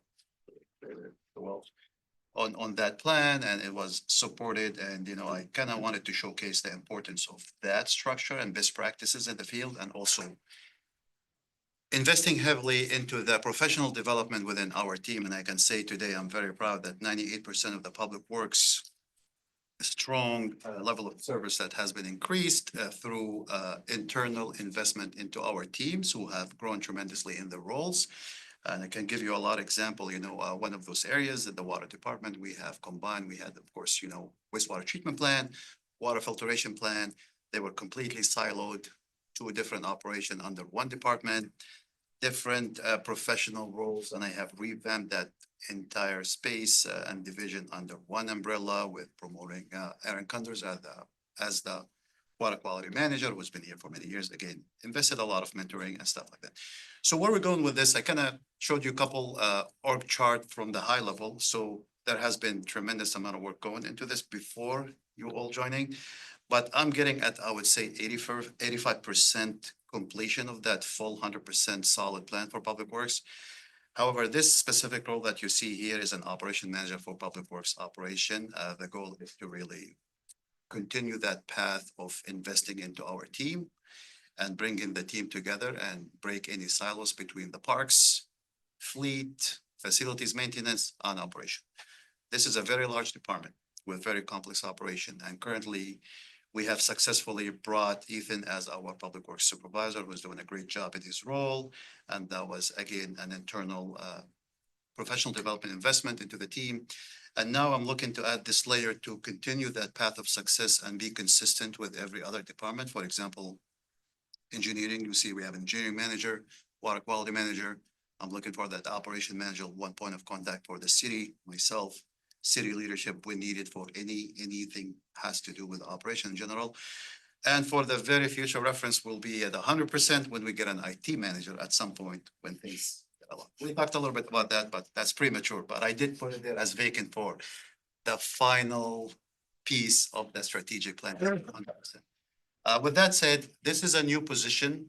However, it's not. So the good news, this will have a net zero impact on our budget. So the goal is to really bring one of our team members to be encouraged to apply for this role and have someone internally to hopefully fill this role rather than looking on the outside. I think we have great talent, and I, again, invested heavily in mentorship, professional development with our team to see the team grow into these roles and be solid leads in our There is a great opportunity also to reduce the reduction in cost between the level of service. So I did some measurement on that. You know, currently with the last 3 years of working with the teams, supervisor, field supervisor, we have not the best setup that I've been talking again with our city administrator about for the last 2 years. So this is not a new role. Finally, I had the perfect, I would say, timing is for it now to implement this, and hopefully this will bring a great success and efficiency. So we're looking just to get this role hopefully approved, and then we'll be working on other internal logistics to hopefully fill it in the next month or so. But as I mentioned, this would not have any impact on the budget. There has been a great setup within the department where we have, improved the roles. For example, when we came to the supervisor, that role of field and safety has been combined under the supervisor role. So that's a whole 150+ K FTE saved to support these transition. And that's where we didn't have any impact on the budget. So you're just adding the duties to someone who already has duties. The reason why I'm asking this is I remember coming and meeting, with the guys at the buildings, and one of the concerns that they talked to me about directly was that a lot of times someone leaves and that position never gets refilled, and they, we don't want them to be overworked. As much as we wanna Absolutely. save money. 100%. So we have a union roles. Those are never the case, and they're not involved in it. So management is very different, right? For example, the role of a manager is very different from a specific, say, utility worker, and those, we don't ever combine those, and they have a very specific role. And I'm not expecting also from our managers to be doing their jobs. However, it's a different standards, different expectations, the level of experience, maturity, time investment, and professional development plays a big role into growth, right? When I have team members who's been here for 10, 15 years, being a utility one, and they haven't been moved, that's a problem, right? I invest heavily in the team by supporting them, giving them the opportunity to get professional development, whether it's a certificates, whether it's training for management. Sharon is a fantastic example where we invested heavily in that role. She was an engineer one, and now she's the engineering manager. She was sent to a great school to become one of the first female leadership in the engineering in the city. And she finished that program successfully. She have earned her project management certificates, which I encourage her to do within 1 year. And once she accomplished all that, she wanted to grow, and she has grown, and this is where we got her to a manager. So same thing with this one. I have some team members who've been working hard, who have proven their values, who has gone above and beyond the call of duty, the basic job duties, where they've shown a lot of interest and support to the citizens, to the council, to management, and they want to continue that growth model. And I think it's a great inspirational efforts that they see of leading by example, and they say, keep raising the bar, and we want to be there. We don't want to be stagnant, and that's kind of where this is going. Quick question, although council, based on our new governing rules, obviously has nothing to do with this, which is awesome, because my general question, is this going to be open internally and externally, or is it? Only internally. Internally. And the goal of that, Madam Mayor, is to really, again, my goal is to always invest into our team, right? I want people to be here for a long time. I have to say, I'm extremely proud of our retention record under my leadership in our department has been fantastic, 99%. I only brought two solid, also very superstars, outsiders like Alex Bird, for example. That was a great hire. And Bashar, a PhD in our team in engineering. That's a blessing. So with that said, yeah, this will be open only internally. Okay. And to hopefully to have some of our team members step up. And I encourage every single one who feel they are qualified to take a chance and at least go through the process and see what they. Yeah, that's one of the things, like going through the process, interviews and Very important. applications, like that is a good growing opportunity for anybody that has interest. 100%. To echo Council President Chilton, just want to make sure that this position, it's basically what I hear you saying is you've reallocated a lot of the different duties to people that are already existing. So it's really not going to be overly burdensome or cumbersome to that new position. You're just reallocating the tasks. Correct. In fact, this, Madam Mayor, gonna work extremely well and efficient because I always say this role would need a very solid supervisor in the field and safety, which we already have cemented that. And this role will take over the administrative, operational point of contact, diplomacy with the commissions, council, and on a higher level, issues dealing with the day-to-day operation. What will this do for you? This will enhance my role to focus more on big multi-million dollar projects. So delegation. Delegation, definitely, but I already have that, but today, instead of saying I have a problem in operation, right? I have 3 people to call to get a problem resolved, and I wasted 3 people's time who are working on maybe the same problem, right? Having a single point of contact for leadership is really important. For instance, when I need something done in, say, operation that has to do with a tree that fell on a street, I don't need to think about, do I need to call the supervisor? Do I need to call the field guy? Do I need to call the what, right? Hierarchy of communication. Exactly. It's basically really structuring the department in the most efficient way and the proper way to communicate and to delegate as well as part of that. Also, I really have this personal investment into this. I work heavily into helping our team grow. I told them from day one I came here, I'd like to see all of you grow. Whether I keep you, whether you go excel elsewhere, I'd like to see people grow and not stay in one role forever. It's not a great motivation. And then, again, leading by example, I have came in here, I've accomplished a lot of stuff and a lot of certificates, and the team sees that and they want to really get into the wagon and grow as well, then be a better steward to that. So I didn't see anything like within the job description that I had any comments on, except for like one positive thing. I mean, it was all like well put together, but I really appreciate the fact that when we have the minimum qualifications, unless it's actually something for a certification that is required for a state or federal, whatever it is, I like the fact that you have a degree and or experience in there. I think that that is extremely valuable, because not everybody has degrees, but their experience could be. experience. I faced this problem when I graduated. I had a bachelor's and a master's degree. Nobody wanted to hire me, right? They said, you don't have experience. And I was confused because I was under the impression, you get a degree, you're a big boss.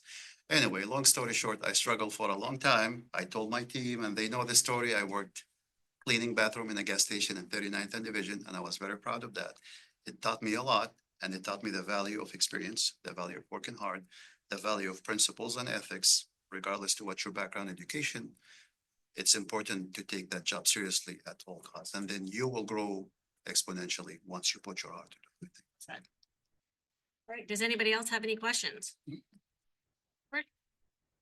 No, I just thought when I first read that, budget is a hiring freeze, correct? Right. So we just circumvented that by hiring internally. He's just reallocating the same people, different allocation of job duties to create a hierarchy of communication and structure within the department. Counselor Sundin. I think my only question was, how is this gonna impact the team that you already have? And you've already touched on that. Yeah, I actually have met with our team internally, and I discussed, again, based on transparency, I wanted to give them heads up and I want them to be aware of this. It's not news for them. They're all aware. We talked about this 2 years ago and a year ago. The timing wasn't proper, the circumstances wasn't right, and the team wasn't ready. But I feel today we are right at that perfect moment of executing this. And remember, this is 85%. Still have 15% to complete the 100% An IT manager. eventually. Yeah. Or we eventually. can just contract IT out. I really like this strategic plan, though. Put it on paper. This is something. It's exactly, we have a plan, it's a roadmap that I've worked on for 5 years. It's not random. We have accomplished all the good milestones and we still have a couple. Big shout out for our team in Public Works. They worked really hard tirelessly since yesterday. The storm has been rough, the streets, the trees, and I want to just let them know, thank you so much. I work with our managers, supervisors closely, and they've done a fantastic job. They take a lot of pride to make the city safe. So, thank you. Right, that puts us on to number 7, which is review request for leak adjustment at 135 North 7th Street. A leak adjustment every council. I know, what is Yeah. going on? What meeting would be complete without a leak adjustment? These are really expensive. Really expensive too. All you, John. Well, it's because it's a request is over $1,000. It's ends up in the council's lap here to make these decisions. I just meant you get to run us through it. Introduce it. The adjustment's pretty well laid out in the packet here. It has a summary of if we were to make a full adjustment. It would be credit off $8,892 and change. If you were to do a standard adjustment, which is for the 2 months, it would be $6,968 and change. And that accounts for the sewer water that didn't go into the sewers. Have we just been doing standards on these last few? We've been doing full adjustments. Full adjustments, that's what I thought. Kind of I can't speak to the thought process, but that water wasn't consumed. It just went on into the ground and leaked. Timeliness is a factor here that our policy, which is included in the packet as well, that they're supposed to act timely. This was a leak in February. Quite a bit of time to get to it. When you look at this, raise an eyebrow on my end of whether they'd be qualified for that.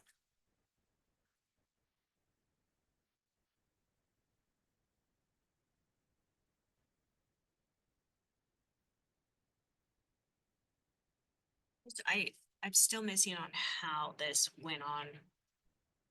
And we have not gotten it now. That's a lot of cubic feet of water.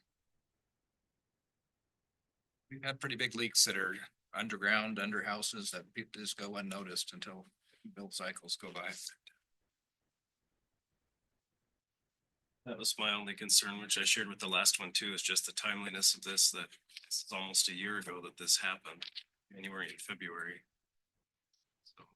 So our policy is 45 days. This paperwork should be filled out and submitted. One of the things I appreciated at the last meeting is when the owner came and told their story. Got Landy and explained what happened, what they've done to fix it, and even taking preventative measures in the future so they don't have those leaks on the docks.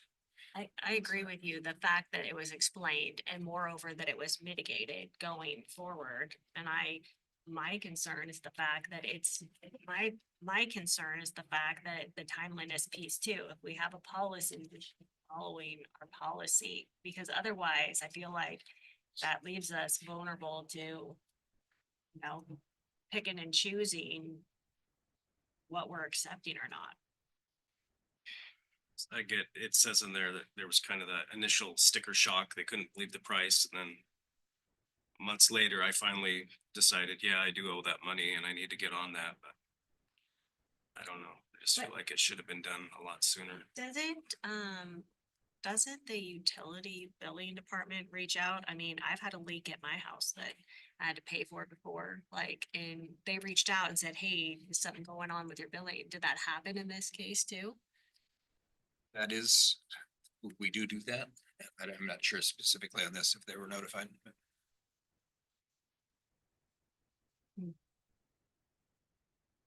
A high read alarm comes in.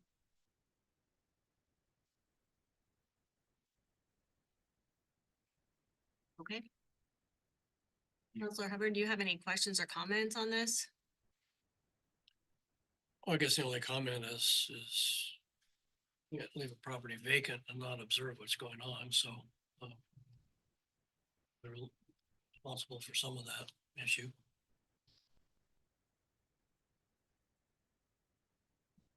Counselor Gunderson? I kind of feel the same way.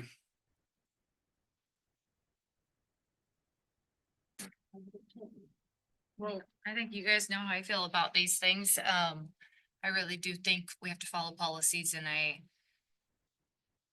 I also want to just, see another side of this, which is that there's a lot of people that have leaks and have problems that are not reported to city council that just pay the bill or they get it fixed and they move on. So, I mean, I really think we do, credit people when they come in and they have, unforeseen life circumstances or something, but there are a lot of people that don't come forward to us that just pay the bill and fix it and, take it as a loss, so.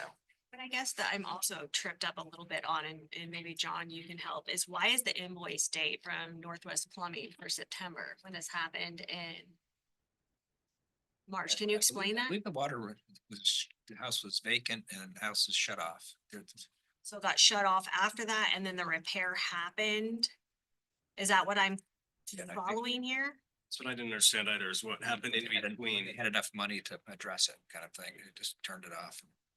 They turned off the water when they found the leak back in March, February, March, and it stayed off until Northwest Plumbing fixed it in September and in November. There's two invoices. One's the service of that completion date 9/2 and 11. So there's two different service calls for that. And it was, looks like the kitchen on both.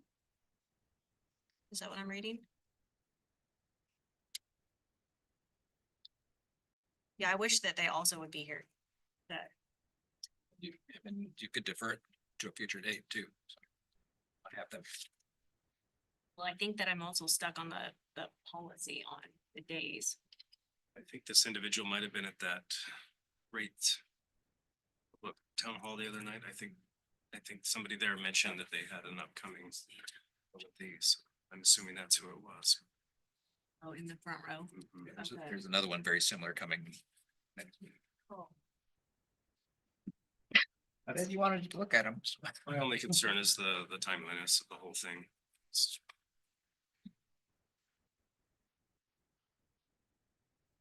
All right, well, any other questions before we move on? We'll obviously have to make a decision. Yeah, and there's the timeliness piece, but then there is an option just to, the option one credit, but which takes off the sewer part of it. Say it one more time.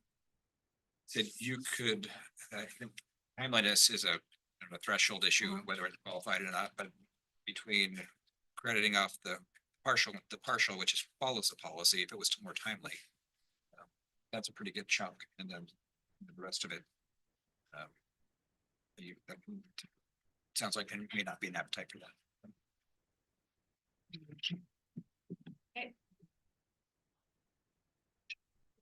Monetary amount, and that's sewer, it was like $3,000-4,000, is that what it was? Yeah, it shows it. It was like 3,000 or 4,000. Yeah.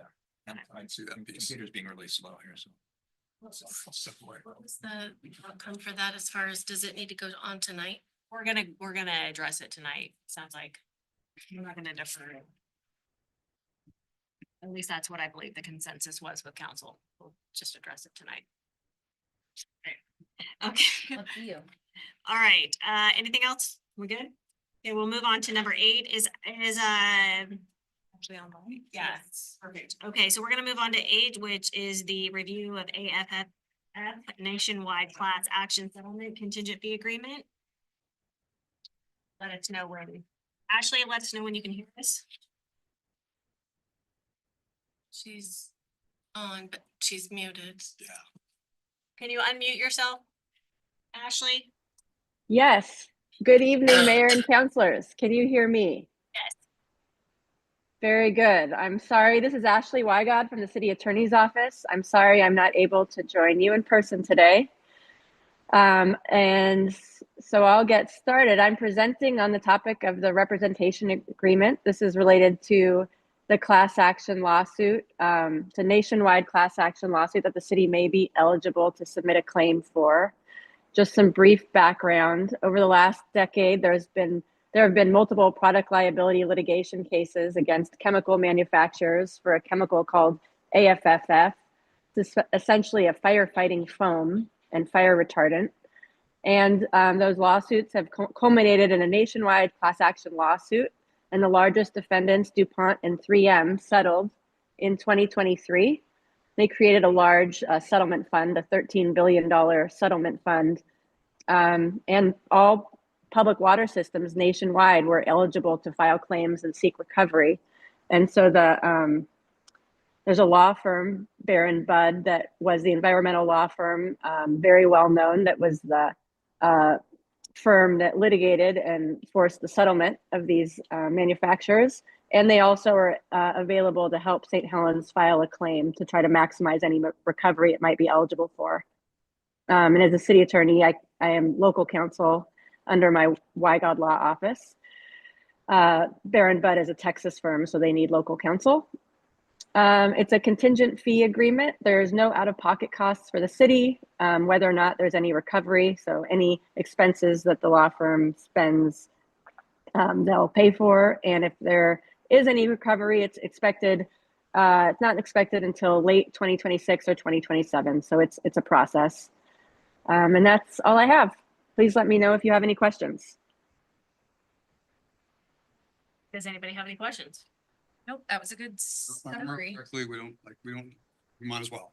Yep, We don't have anything to lose. it's contingent and it's, You selected the cheaper commission price, Yep. contingency price. right, and they're actually the ones that filed the original Okay. suit, so they're really, they know what's going on. Makes a lot of sense. All right, no questions, Ashley, thank you. Super, thank you. Right, moving on to number 9, which is review amendment number 3 to the purchase and sale agreement for the property located at 1300 Castor Road between City of St. Helens and Arcadia Holdings LLC. All right, thank you, Mary. This is a big one. This agenda item relates to the approval of Amendment 3 to the purchase and sale agreement with the Arcadia for the sale of paper mill. We're anticipating closing on Friday, so it's very exciting. This item finalize the details and negotiation between the parties, and we're gonna have a debrief on some of these in executive session here in just a little bit. But categorically, they are the update on the final legal description, all the easements related to that, the seller finance documents incorporating the final agreement into the operating covenants agreements, also known as the ancillary agreement. Which the ancillary agreement includes the use of the city's effluent clarifier, the use of the water intake system, the obligation to continue fire suppression, a one-time right to transfer the use of the new miller operator for a fee or to an affiliate operator without a fee. And any other subsequent purchaser of the property must obtain permission from the city to the water right. That's the end of my presentation. All right, short and Very sweet. Any questions for John? Okay, we're moving on to John, it's you. City Administrator report. So I wanted to start by reviewing the agenda for tonight. A lot of the things we've already touched on, but just so there's no, answer any questions. Tonight we have amendment number 1 with Consor, and that is a contract time extension for 1 year. It expires December 31st, and we did a presentation earlier today, but initial work, we're just extending their contract for a year. You'll also see an amendment number 3 to the Business Oregon Development, our department interim financing contract for the Riverfront redevelopment project. It's also a time extension for the project completion deadline to June 26. It's a favorable amendment. Have to pay for permanent financing until June, so it gets the real agency more capacity to pay those payments, and everything's on track, looks good. They're very favorable state interest rates. It's like 0.6%, so it's all good there. Number 4 is related to cleanup of various properties. These are typically related nuisance properties that we don't typically go onto private property cleanup. What initiates that is a council action, declaration of nuisance, and then you have some say in, how we use this person to go in and clean up these properties, but you'll see that on the agenda. The bailiff, there's an agreement with Oregon Patrol Services, which is our bailiff services. It's a renewal of their contract, and it's a couple-year contract, and there you see some time escalators in there for inflation. There is and I'm requesting this be pulled from the agenda, and I can explain why, but Columbia, this is an MOU between Columbia Economic Team and the Growing Rural Oregon Initiative, and the city's the recipient of the Growing Rural Oregon funds. This would be three of a 5-year commitment, and those funds we've been taking them through an MOU directing towards Columbia Economic Team. We learned yesterday that they may have some capacity issues to be able to deliver that product, so I think we need to pull this and just kind of hold back and wait and see that. There is an extension for we took to John on the mutual use of school facilities.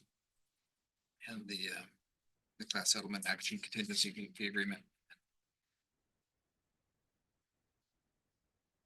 Yeah, that's it for the agenda. Christmas shifts is Christmas shifts last weekend was amazing, and I was reflecting back earlier when they're talking about it, how much it's grown. And back when Randy Peterson was mayor, he would, worked with the council, and the council said, you and Crystal take it on and see what you can do with it. And just grown a little bit every year and got better. They went to Santa's in the plaza, and we used to have the whole captain's dinner in here, and it'd be destroyed from all their muddy feet and things, and have to clean the carpets afterwards. But it's just really, over the years, it's really grown into a really meaningful event, and the music elements and the just all the hot cocoa and all that. I think people really appreciate it and look forward to it. So we did interviews for HR services, the RFP, Kathy, did an excellent job putting all that together. We had 11 proposals. They were reviewed from 13. 13. Nice. Don't wanna jinx it, so. Nice job, Kathy. But the review committee was other HR professionals and some internal staff, so there's a mix of people. We interviewed the top 3. And we do have a recommendation for you for the top candidate. We got a contract or anything tonight, but just a check in on this, but Do you propose that will be at the next council meeting? Like, when would we reasonably? it could be. It's kind of a good, better, best, and the level of priority we put into this work. And we know we have, things related to, updating the employee handbook and just all these projects about job description, recruitment, evaluation, the leave systems, employee training, class and comps, and then coming up with the volunteer policy or scope from the RFP. And how we go about that is. We're thinking we want to because due to budget constraints, kind of start slow, get to the next budget year, and then we ramp up due to budget capacity. This wasn't budgeted, so we're trying to be creative about that, and but still get Not some relief. budgeted, but desperately needed. So I'm really happy that that is something that council has agreed on, because it's going to have tremendous value. I attended the last planning commission meeting with councilors Hubbard and Gunderson, where we. It was long.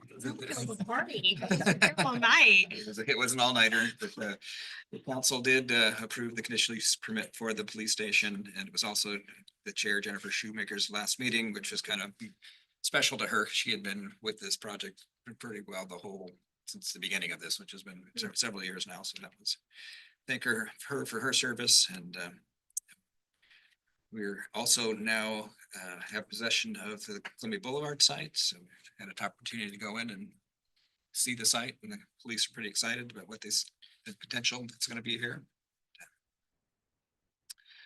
Kelly Street is completely recorded and transacted.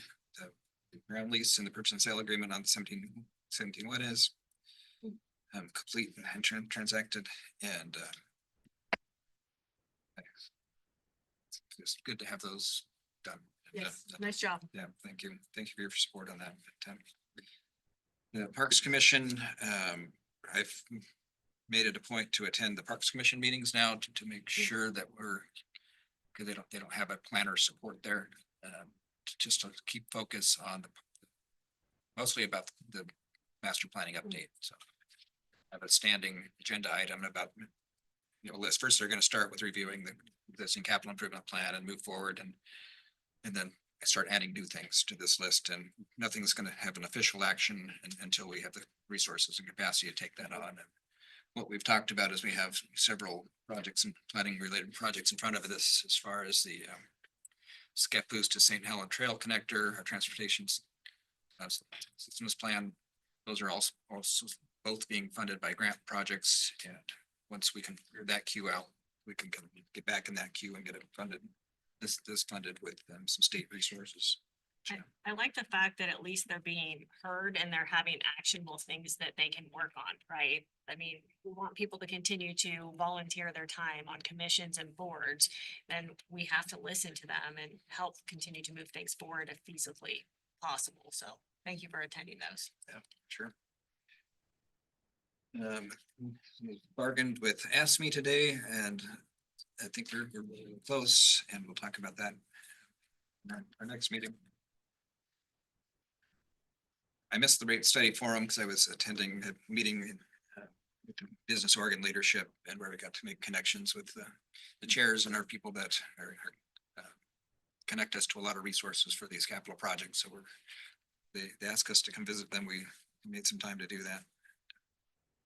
Some continued movement on Millard Road. We had an initial pre-app, and then we had a follow-up pre-app. So contractor is actively working, trying to resolve some of the issues with the site. And there are some constraints around wetland buffers and gravity flows for sewer systems and things of that nature that he's trying to figure out. Earlier, Onsor and doing the work on the reservoir project. They're also doing the space needs analysis for the wastewater treatment facility. That is a grant funded project through related to the Central Waterfront Project. And we had initially talked about seeking your direction on the scope, the future of that project, but this work that Consor is doing is going to come out early January, which will define the footprint of space in that space. So it seemed to talk about those together and not make a decision of direction until then. So to get ahead of ourselves too quickly here. So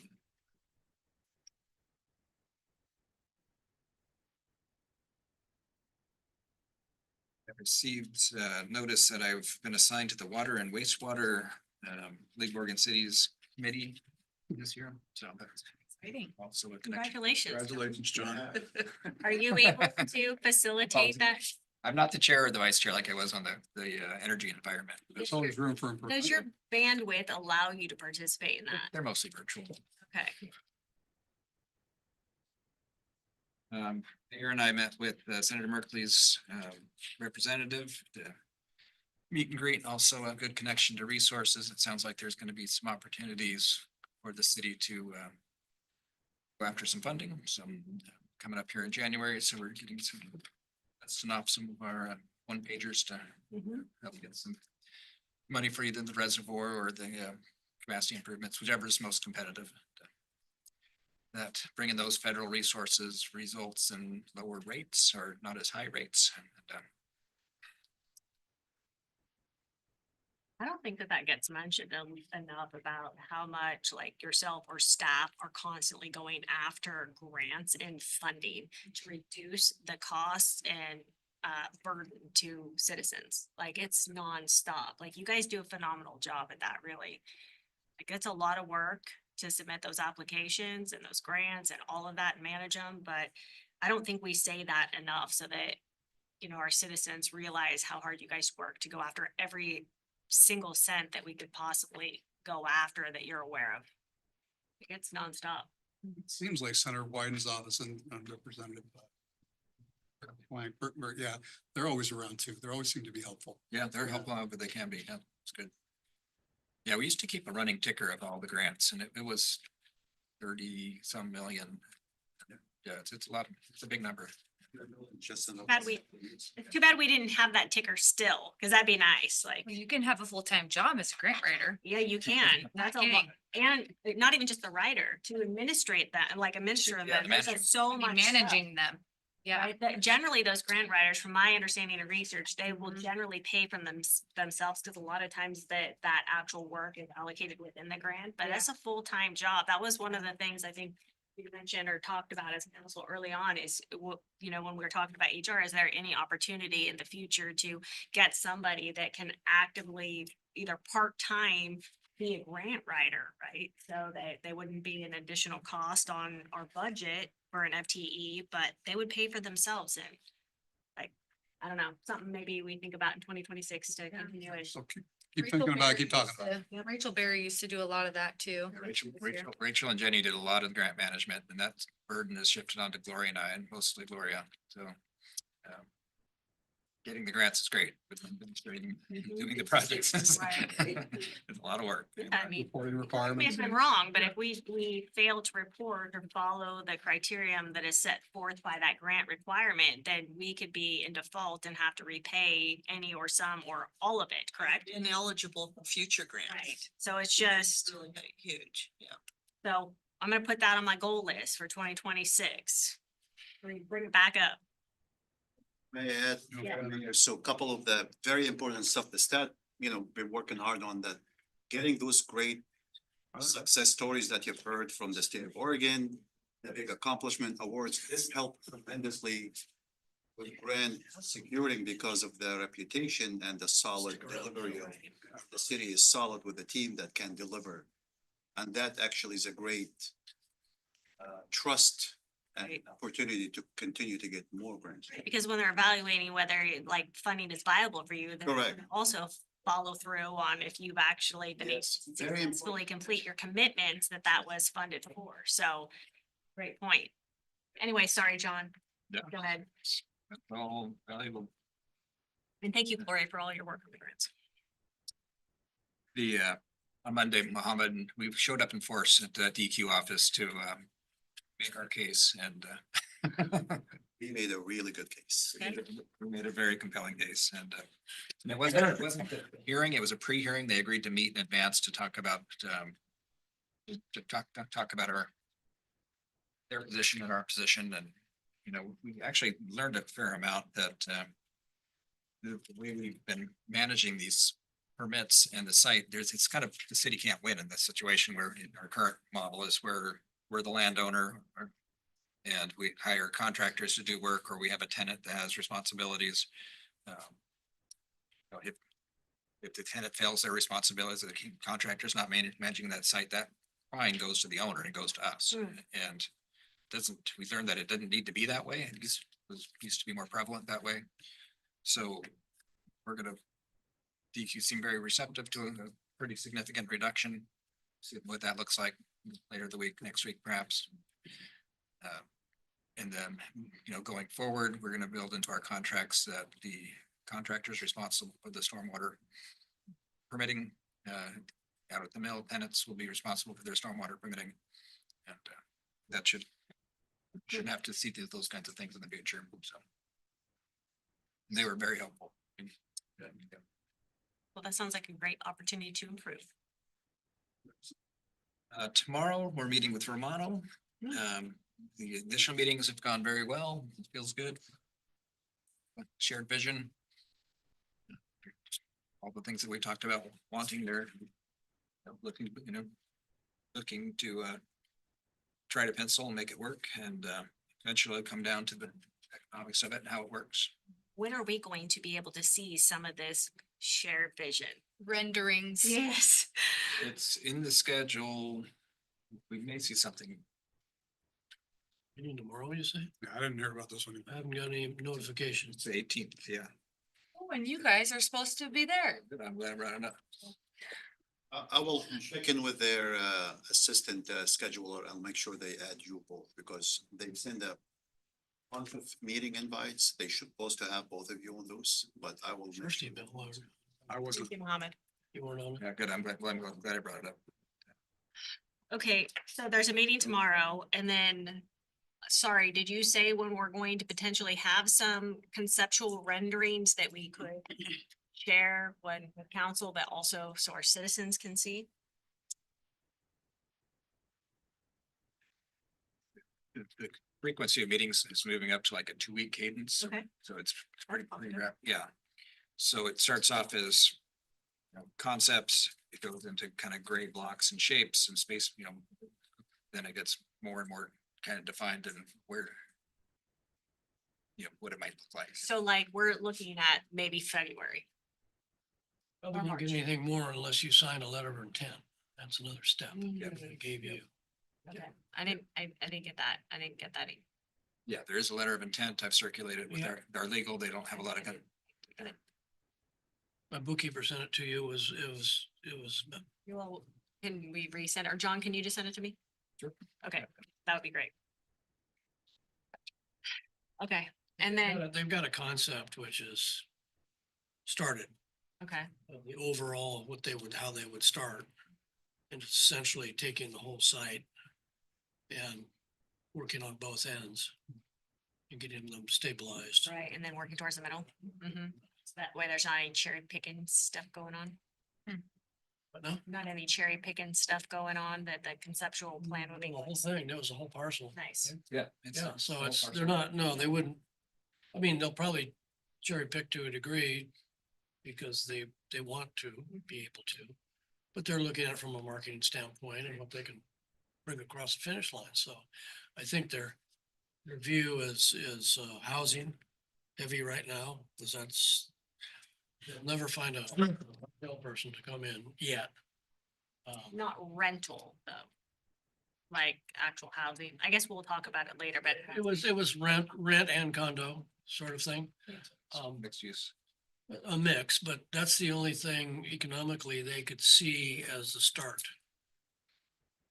Because there's a need for housing. The hotel's a major, I mean, that would be an anchor.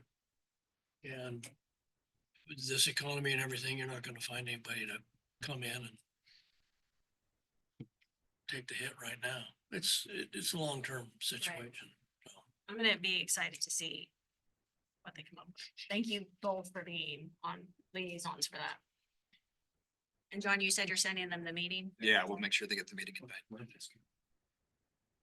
Can both of you attend tomorrow? I don't know yet. I've got a pretty I full have schedule. another, the police station, at 2, is that still on? Yeah, this police station's on. Okay, You busy, Russ? Yeah. yeah, it's, yeah. Full-time liaison job. Now that your Thing I don't have any more. business is open and you're not doing the Christmas boat, And you're not working on the elevator, you have time. did you put your Christmas I- boat decor out front? It'll never go away. The Christmas ship, I just had to sell the boat to pay for the elevator. Is that what you told your wife? And so the bottle on the Christmas ship is in front of the wine shop. Oh, when I drove by, I was like, oh, there's Russ's. We don't need a sign, that says it all right there. Uh-huh, sure does. But Thanks for sacrificing. sacrifice, yes. Yes. All right, sorry. we It's derailed. it's the holiday season and did Barrel Drive ended up with another just under a ton of food donated through school to the city hall here. 1,200 pounds around Thanksgiving, another 520 Love that. just yesterday they came and took the barrels, so. And I wanted to this is our regularly scheduled meeting of the year. I want to take a moment to kind of reflect on the past year. And as this year kind of winds down, I wanted to sincerely thank each of you for your leadership and dedication and service to our community. It's been it's been a demanding year. Some complex decisions, really fiscal challenges and significant projects that are all shaping our community's future. It's been fun though, right, John? Enjoyed every minute. When you think about, reservoirs that'll be here for the next 100 years, the capacity that'll liven the development activity, the work that the walk's completed and will bring to this community. And I just hear nothing but positive about the riverfront. Everybody just pulls over it. Streets utility is not quite as sexy, I guess, but it's the backbone that's going to support all of this infrastructure and we finally have a police station, so I feel site, so I feel really good about that. Project's going well. Thank you for your thoughtful stewardship, professionalism, commitment, and steady direction to staff and confidence in the community. For your partnership, what we're doing for St. Helens, and on behalf of myself, the city's leadership team and staff, and with your families, it's full and joyful holiday season. Thanks, John. Thanks, John. was a rocky start, but I think that it has been a successful year. It's been fast and furious and demanding, and hopefully there has been improvements for staff morale and their bandwidth and I mean, I can only speak for myself, but I believe council would weigh in too, is that, you know, trying to make sure that people have like good life-work balance is super important and not, even though this council or even myself has lofty goals to get things across the finish line, not putting more pressure on staff to get things done, right? And trying to make things a lot easier and more streamlined and efficient. And so I think everybody's working really well together. It's been a blast. It's always eventful. Can't wait till next year. What will it bring? All right, does anybody have anything else? All right, with that, we are going to be going into executive session. So, it's gonna be immediately following after this. We'll have labor negotiations under ORS 1926602D, real property transactions under ORS 1926602E, exempt records, confidential attorney-client privilege memo under ORS 1926602F, and consult with counsel potential litigation under ORS 1926602H. Representatives of the news media staff and other persons as approved shall be allowed to stay in the audience for executive session. All other members of the audience are asked to leave council chambers. And with that, this meeting is adjourned.